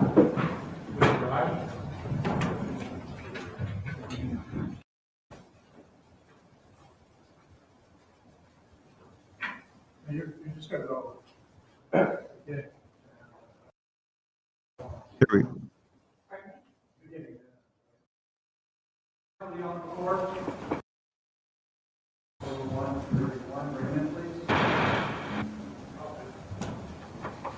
Please rise to re-enter. Pretty good. This is going to be a pretty good case. It really just all depends on what they're about to say, because then we'll know pretty much what they're going to present. If it looks like it's a cut and dry case, maybe we'll just pop in on it the next few days and see how it is. It's not like that guy down, the lawyer that killed his wife and son. That was just god awful.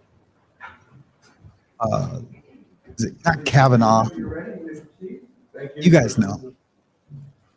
Good afternoon.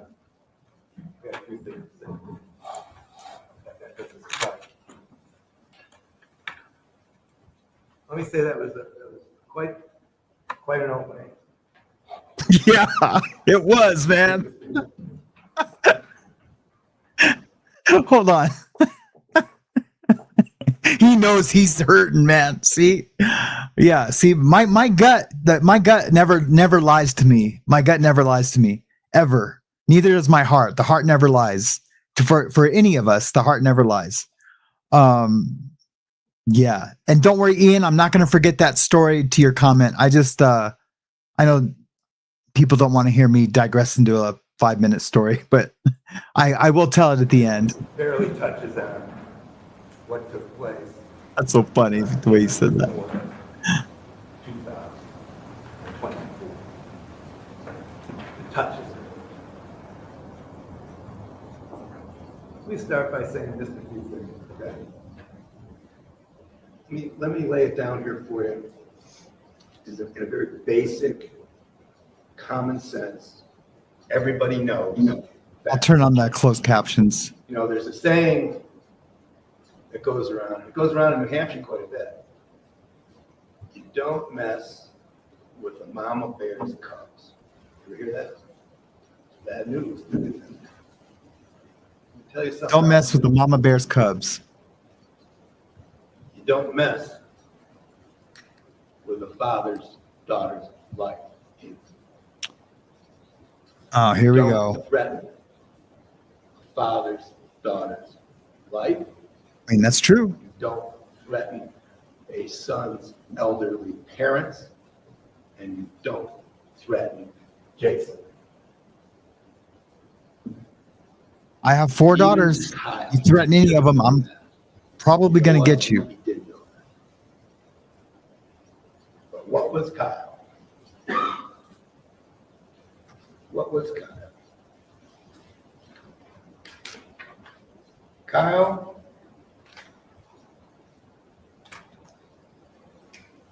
was a man who had a heart that was full of hate. He had a brain that was bathed in rage. And he had a mouth that was spewing venom on the evening of April 4th, 2024. And to sugarcoat what went on that evening, a little after 10 o'clock p.m., and say it was a petty, conditional threat is the understatement of this decade. What happened that night, ladies and gentlemen, I will give you some background. I will tell you what happened. And you will understand why somebody like Jason, protecting himself, his daughter, and his family, was pushed into a position where he reasonably believed that serious bodily injury or death was about to take place. And when that happens in this state, folks, the judge is going to tell you, you get to use deadly force. And that's exactly what Jason did. Kyle got what he deserved. And any reasonable human being that acted like Kyle should have expected to get the same. Should have expected to get the same. And anybody in the position that Jason Levesque was in can certainly utilize deadly force. You do not, ladies and gentlemen, have to stand back and wait for a screwdriver to get stuck inside you, or a sucker punch to the throat, or who knows what's in his pocket to decide that you're going to use a firearm. That's not the rules. Never has been in this state, never will be. You know, we all reasonably believe that we know what's going on in the cool, quiet confines,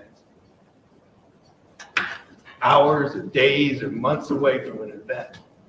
But this happened in seconds. This happened quickly. This happened where you don't get to roll it over in your mind. This happened where you don't get to frisk his pants and see if he has something in it, or his jacket. This happens, and it happened that night, when a raging maniac, out of nowhere, for no good reason, was threatening the life of Jason and his family. Now that's the context that we're talking about. Not some petty, conditional threat. We're talking about a death threat. I mean, the guy's still alive. I wonder if he's going to be a witness. That somebody is talking serious to you, you get to react serious. And that's the law. That Is it the law there? Whether it be 1 bullet, 6 bullets, or 20 bullets, you get to utilize them. I'll give you a little aside, by the way. Kyle wasn't straight with the police. Kyle wasn't straight with the police. The police and the prosecution have been hoodwinked by him. He didn't tell them, hey, I angrily confronted Jason Levesque.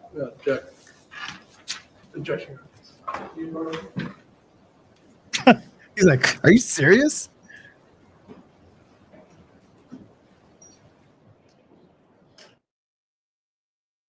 That's bad form for an attorney to object, even if there's stuff that's objectionable. To object during a opening statement is bad form. Those attorneys know it. He knows it. The judge knows it.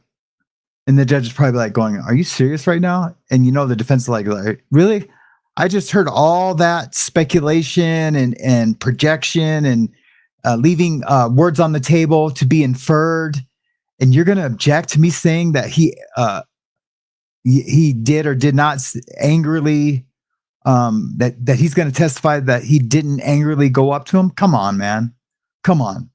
That has to be what the objection was for.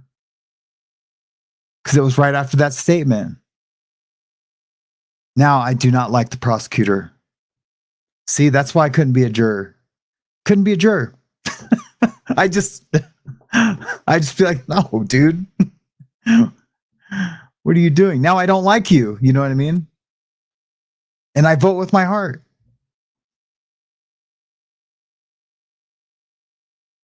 Interrogations are great, right, Teresa? Oh man, interrogations really got me hooked. That's how I got. I don't know if you heard my story on how I got into YouTube, but it started with with a bounty hunter, and then turned into interrogations, and then court TV. Once I discovered there was court, this was just 2 years ago, less than 2 years. I discovered there was court on YouTube. I didn't know that. I thought 2 years ago, I thought YouTube was only instruction videos. How to, install a garbage disposal, things like that. That's all I ever used it for, was how to install, a light bulb in my car or my truck. I didn't know they had cool stuff. And now look, now I'm a creator. It's bizarre. It's super bizarre. All right, let's fast forward this because we can.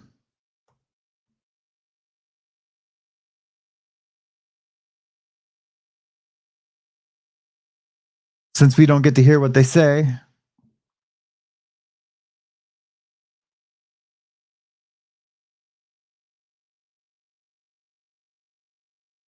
I know I'm probably lagging a little bit.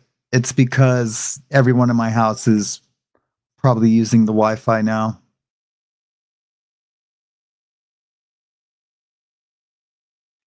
No, Kim, I'm sorry. I'm not. I am a Taurus. I'm a double Taurus, actually. I'm like actually a triple Taurus.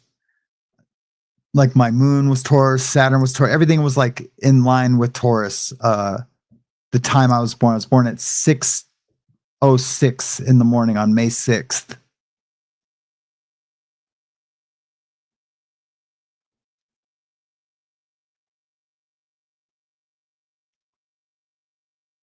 This is a brand new case. This was today. I will be showing it live tomorrow. Kyle, you heard what the prosecutor said about Jason and what he heard? You heard a lot more. You heard a lot more. Kyle didn't say that he was going to fucking kill Jason's family. Good job, Court TV. I want you at the end of this case to see who was straight and who wasn't straight. That's for you folks to judge. And you're going to judge the night of April 4th, 2024 on the videos and on the testimony. But let me tell you about that night. Let me tell you about the 24 hours before this took place. The 24 Okay. hours before this took place, Jason Levesque was working hard, 24 hours in a row, plowing snow, hitting all of his accounts in Rochester over and over again. It was a continuous snowstorm, cycling through and clearing all night long, and all day long, working hard. The last thing he ever Oh, I see, Kim. do was have a confrontation with an enraged maniac coming out of his house. And you're going to see the video. It's not some calm guy strolling over to Jason Levesque saying, please don't put snow on my driveway. That's not what you're going to see. You're going to see Jason Levesque finally getting home after 24 hours, finally trying to get inside the house. No, that's not a good The daughter defense. that was raised. He was Finally tired trying to get inside the house where his He elderly wanted- parents live. just to get By the way, where home. his 5-year-old nephew was that night. So they could finally get some sleep after. Okay, he was tired. It was okay to shoot him. That's terrible. Nobody cares he was You're going tired. to see Jason Levesque get out of his truck after making a couple of moves with the plow. And this is kind of important, like real important. Because you're going to see the driveway, Kyle's driveway, unmolested by Jason.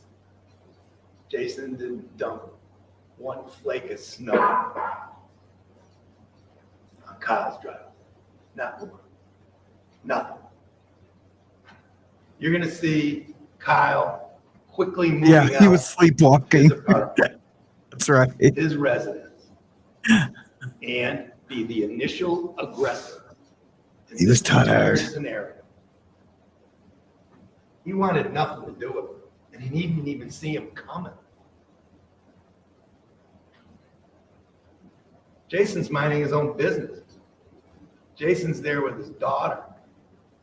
Jason's there with his daughter that was also working that night. Jason's trying to get his daughter safely back into the house.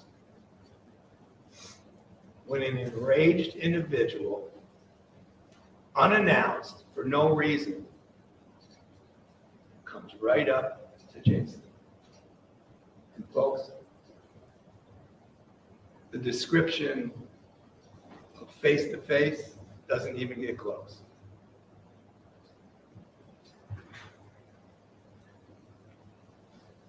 He's going to Kyle demonstrate. Literally, when you see this video, Kyle literally sticks his nose right into the cheek. Oh, of wow. Jason.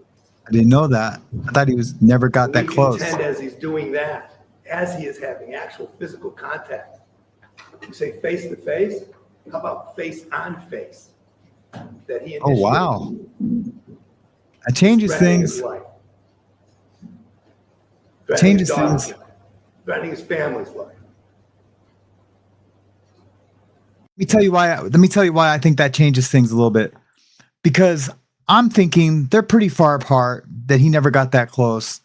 And dude's saying, "Oh yeah, he threatened to kill me and my family." If you're up in someone's face where your nose is touching them, you're not saying you're saying something bad and aggressive. You're not like going, "Hey man, could you please could you please move the snow, bro?" Because that's kind of what the prosecutor was saying. They're saying, "Well, yeah, he was upset, but, and he just went out there and said, hey, could you please move the snow?" Because they're saying he's lying about saying, "I'm gonna, unalive you and your family." If you're like this, you're not being polite. You're not being polite. You're not saying something like the prosecutor said. So yeah, I want to see for myself too. Let's see it. Well, we are going to see it. Because I'm not leaving this case alone.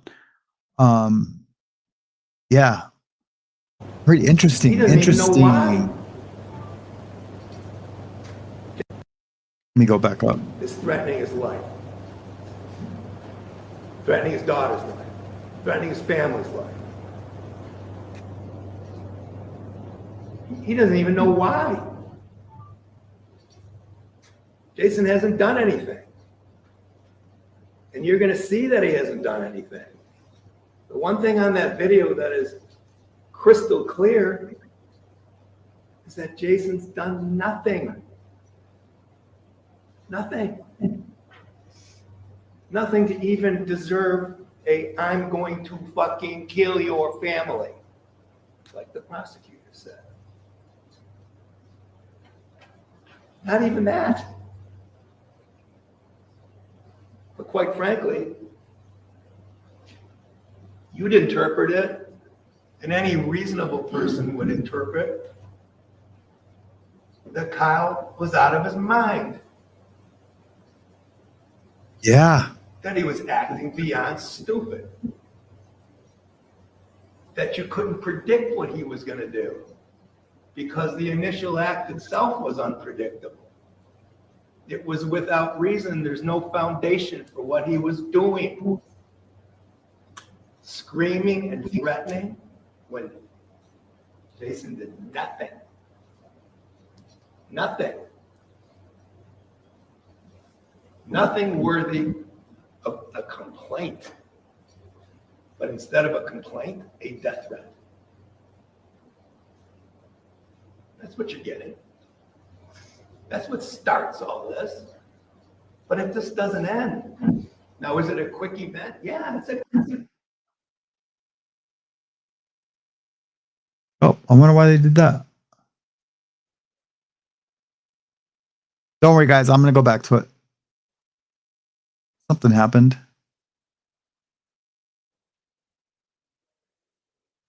Hold on. I don't know what happened. The description of face-to-face doesn't even get close.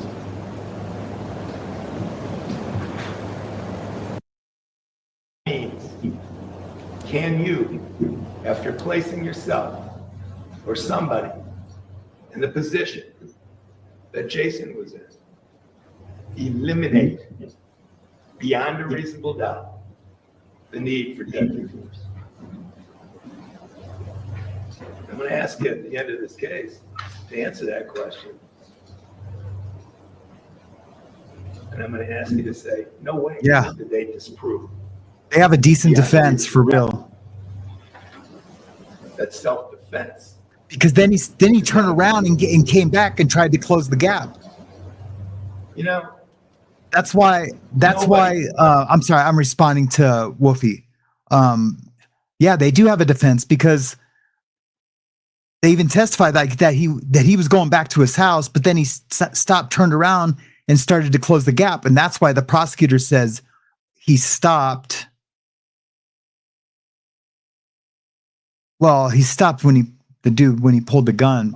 I want to say he said he stopped before the prosecutor said he stopped before he pulled the gun.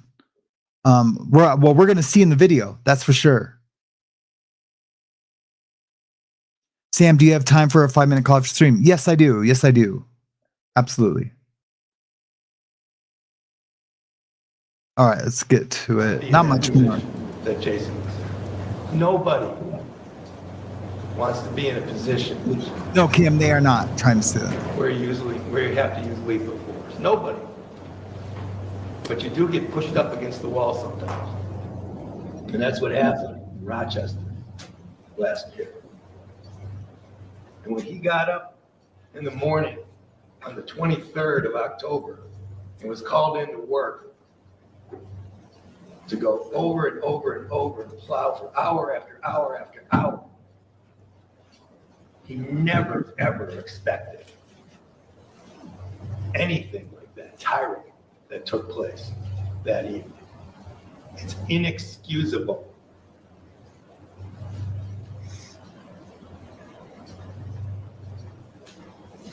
Was Kyle shot? Was he shot multiple times? Were there heroic medical procedures that were pursued? Yes, there were. That's not the case. That's not the prosecution's main point. I'll give you a little aside. Maybe you didn't hear it. If Jason wanted to kill him, he could have. A little fun fact for you. It's true. He had another magazine with him. He could have just popped it in the 9mm and emptied that too. Well, not just that. Not just that. He could have aimed for his head. He could have aimed for his head. He did body shots to stop him, but he was on the ground, and they're still losing me on the back shots by shooting the man in the back while he's down on the ground. So you've lost me on that. But yeah, he could have put in another magazine. But by then he realized, oh shit, I've just shot this dude multiple times. But he didn't think, oh shit, enough to call 911, and that's going to get him too. He's got a lot of stuff against him.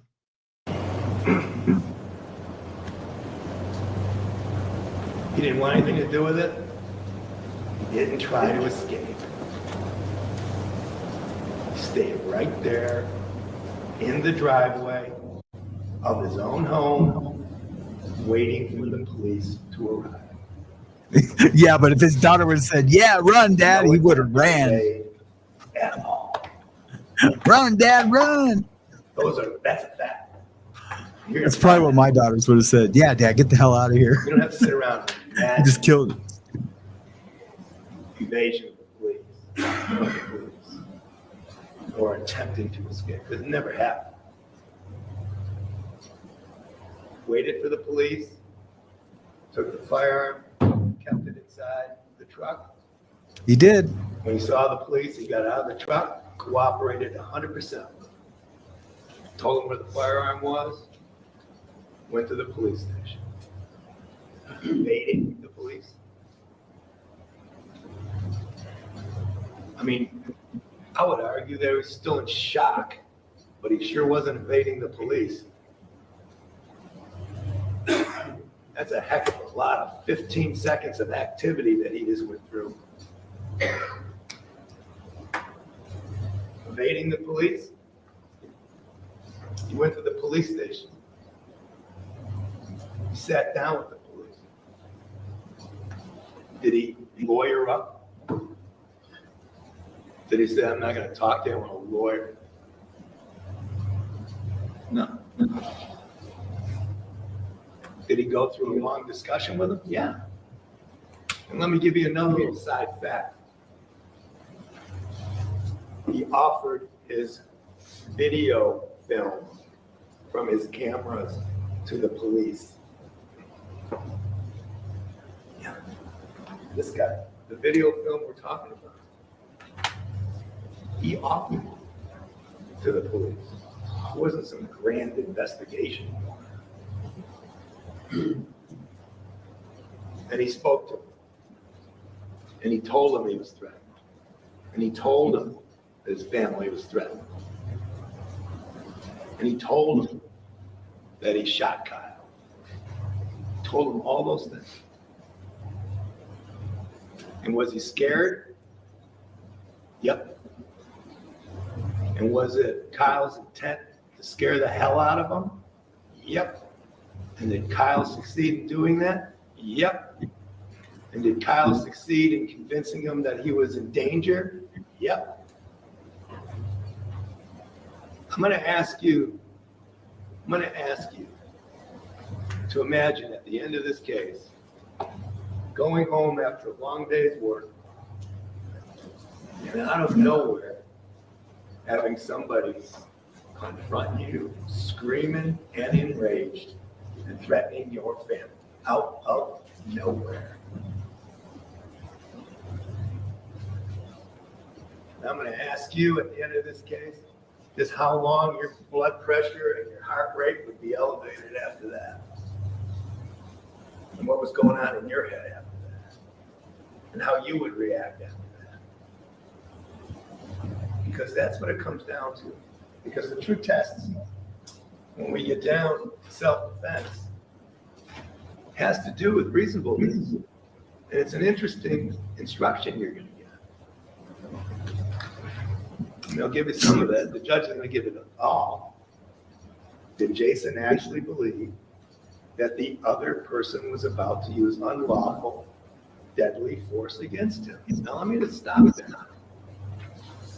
If somebody says they're going to kill you and kill your family, you can come to that conclusion.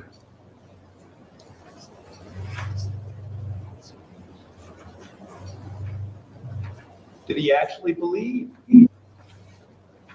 Did he actually believe that he was in danger of death or serious bodily injury? Roll that over. There's some interesting aspects of self-defense. And it can't be analyzed. Good night, Kathy. Like I said, in some Spartan Thank you so much. lab after the fact. It has to be analyzed as if you're living through the same events as the individual that is asserting the self-defense. No, Wolfie, they're saying there's no audio So you on the gotta look at videos. shoes of Jason. You know what I'm saying? It's one of those. But if he's like this in his face, that's enough for me to believe that he's threatening his family. That's enough for me to believe that if he says it. Path was different than the medical. I don't know. I don't know. We'll just have to see. Path is one of defending himself in a court of law and forcing the prosecution to prove their case beyond a reasonable doubt. And he has no burden. We all know that. He doesn't have to produce anything. We know that. But as we move through the case, you'll see things will be produced on the part of Jason Levesque. Now the videos, they're not going to tell the whole story. I'm afraid we don't have a beginning to the end. And I'm afraid that you don't have audio, because I wish you did. If you had audio, Spokes Dexter in the house. heard multiple threats from Kyle against Jason. Spokes Dexter's in the That he house. turned back more than once and threatened to kill him and his daughter. If you had audio, that would have been a really great gift for you. You would have understood it even better. But you can just imagine and reasonably come to the conclusion that Kyle didn't just turn around and walk back to his house and tuck himself in for the evening. He just couldn't give up. He'd walk back, turn around, he'd shout out some more threats. Turn around, walk back, shout out some more threats. Taunting, threatening, continuously. That's what Jason was. Yeah, because he probably, I mean, it just stands to reason if he's out there angry, he's gonna tell him, or else he's gonna say, move. If he's that angry where he's getting in his face, I keep going to that, I know. If he's getting in his face and his nose is touching him, he's telling him, move the snow or something. You're not just going, hey, move the snow. You better move the snow. You're saying, if you're that angry to be touching, you're saying, you're giving him an ultimatum. And I guess it's just up to the jury to decide what that ultimatum, who to believe on what he was telling them. What else really could it be? Or I'm going to be a shitty neighbor for the next 3 Wasn't a months. good I night. mean, It's terrible.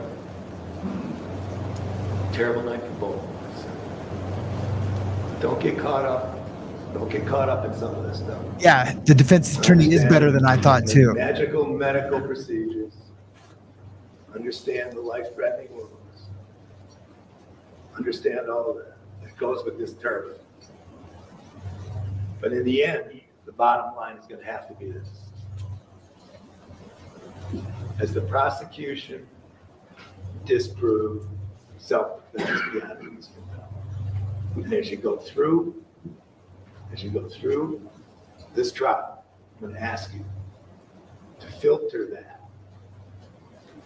all the facts through that legal principle. Filter it. And ask yourself, if and when Kyle takes a stand, do you trust him? Do you trust him? Is he giving you the full story? Or is he giving you the petty little argument that was referred to in opening? Pay particular attention to all of the circumstances in this case, because if you do, at the end of this case, you will come to the ultimate conclusion. You will come to the ultimate conclusion that Jason Levesque acted in self-defense, that a reasonable person in his position would have perceived that he was in danger of death or serious bodily injury. So again, thank you for sitting in on this. You're going to see graphic images. You're going to see medical stuff. You're going to see all kinds of stuff in this case. Great. I can't wait. Please keep an open mind. I'm begging. It's their job to keep an open mind. Give us a just result. The just result in this case is going to be not guilty. Thank you. Good job, buddy. Good job. Yes, please. So let's talk about reasonable doubt real quick, and then I'm going to tell a real quick story on Ian's comment about when they don't show remorse. A lot of people don't show remorse after they do something bad like this. But I just want to talk about reasonable doubt real quick. ChatGPT says reasonable doubt is the highest standard of proof in the legal system, specifically in criminal cases. It means that a juror or a judge in a bench trial must be firmly convinced. That's highlighted or bolded. Must be firmly convinced of the defendant's guilt before they can convict. If there's any reasonable doubt, uncertainty after considering all the evidence, they must acquit. They must acquit. That should be highlighted too. Breaking it down, but beyond reasonable doubt does not mean absolute certainty, but it does mean that no reasonable person could look at the evidence and still have a real logical doubt about the defendant's guilt. The doubt, and I mean, I have doubt already. The doubt must, if I see this, I have doubt. The doubt must be reasonable, meaning it cannot be based on speculation or unlikely scenarios. The burden of proving guilt beyond a reasonable doubt falls entirely on the prosecution. That's another thing. Entirely on the prosecution. The defense does not have to prove innocence. This high standard exists to prevent wrongful convictions, ensuring that only those truly guilty are punished. Well, that's a whole nother show, right? They give an example here. If a witness saw someone commit a crime and there is solid forensic evidence linking them, the case is likely beyond reasonable doubt. However, if the prosecution case relies on shaky eyewitness testimony with no corroborating evidence, a juror might have reasonable doubt and vote to acquit. Would you likely explain it? But anyways, I wanted just to share that. That's it in a nutshell, right? It's going to come down to really witness testimony, meaning even the victim is a witness if he decides to show his face on the witness stand. Interesting. There is a little bit more to that. They do have the first witness come out. We're not going to show that tonight. We've already been on for over 2 hours, and it's getting late. But it's not that. It's the guy's daughter, Kyle's daughter. She they just ask her, did you hear what was said? Can you? No, she doesn't. So she can't tell if there's anything. But I am going to show that before tomorrow morning's hearing. So I might come on a little early. I don't know. I'm going to find out the calendar times and see what's up. The calendar was a little later in the day this morning. I think to get started till 10 o'clock. So we'll just have to wait and see. Again, I want to thank everyone for the super chats. I am going to tell a quick little story real quick, but thank you so much for the super chats. I really appreciate it. Thank you, Teresa, for the gifted membership. NanF2, thank you for the super chat. And Hoboken Native, thank you for the super chat. They're greatly appreciated. So Ian asked or made a comment. It's, that they never show remorse. Let me see if I can go back up to it, find it. Send me a case. Starting on good ground. Something shooting the ground. Hard to justify that one. Yeah, it is hard to justify that. It's heavy. Comment, do you think? Yep, I will have time for a call. Once. Yeah, the multiple shots too, man. That's going to be hard. But anyway, Ian's comment was something like, it's hard because a lot of these guys don't show remorse. Yeah. If this guy showed remorse for it, even in his case, instead of like, no, I was justified. Like he can be like, yeah, I was justified, but man, it sucks, man. I'm glad the guy lived. That would go a long way. I'm telling you, that would go a long way with me as a juror. But I wanted to just talk about like road rage a little bit. Man, I really wish I could find the comment because it made me think of of a quick story. It's good fun. Sam gets as well. It's a good show. Anyways, I'm just gonna tell the story. So one day I was involved in a road rage incident, and I thought we were gonna have to end up fighting. So anyway, the guy cuts me off and he's screaming. So I pull up I pull up next to him, roll down the window. I'm telling him, roll down your window. And I'm like, he's like, man, you cut me off back there, man. And we're driving. I think we're driving in snow. We might not have been, but the dude's basically just like, call me a punk and blah, blah, blah, blah. And I was like, well, you know what? Pull over in that parking lot then. You effed up. That's what I told him. I go, I'm not the one. You effed up. We were both angry.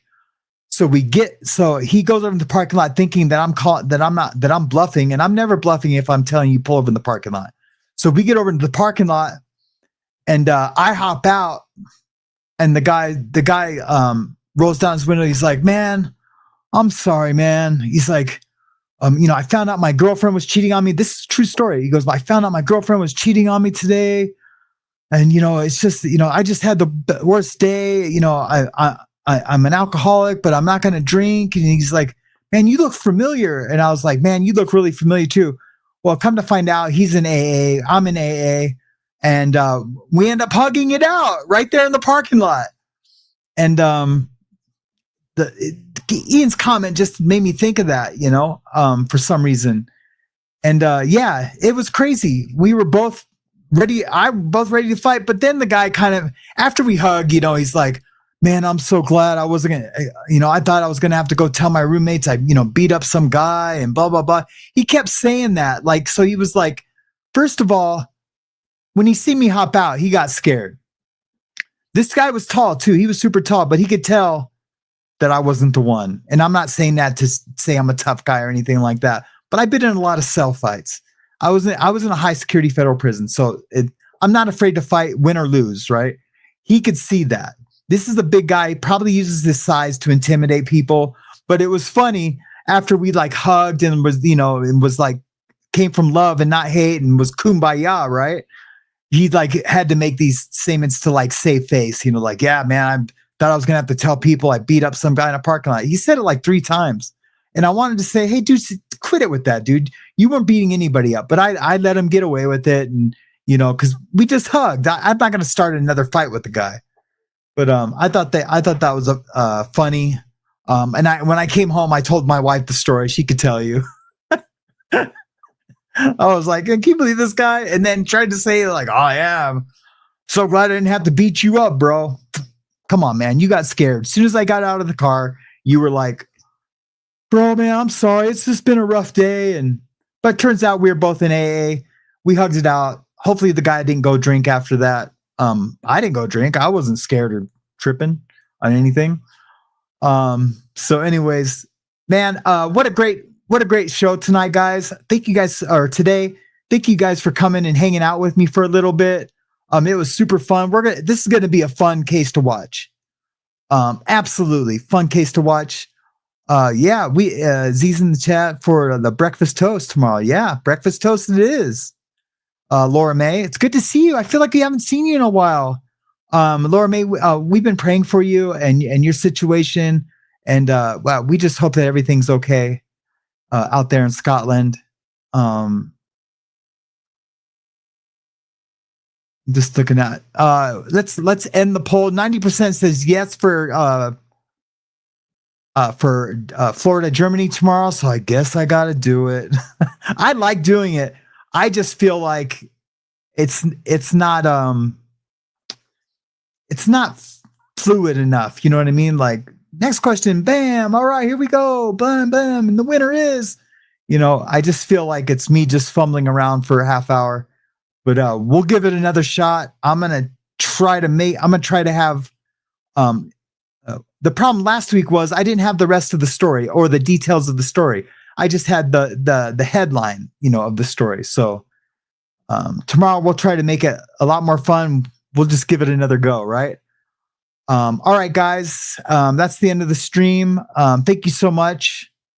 We're gonna have fun tomorrow. We're gonna watch this trial.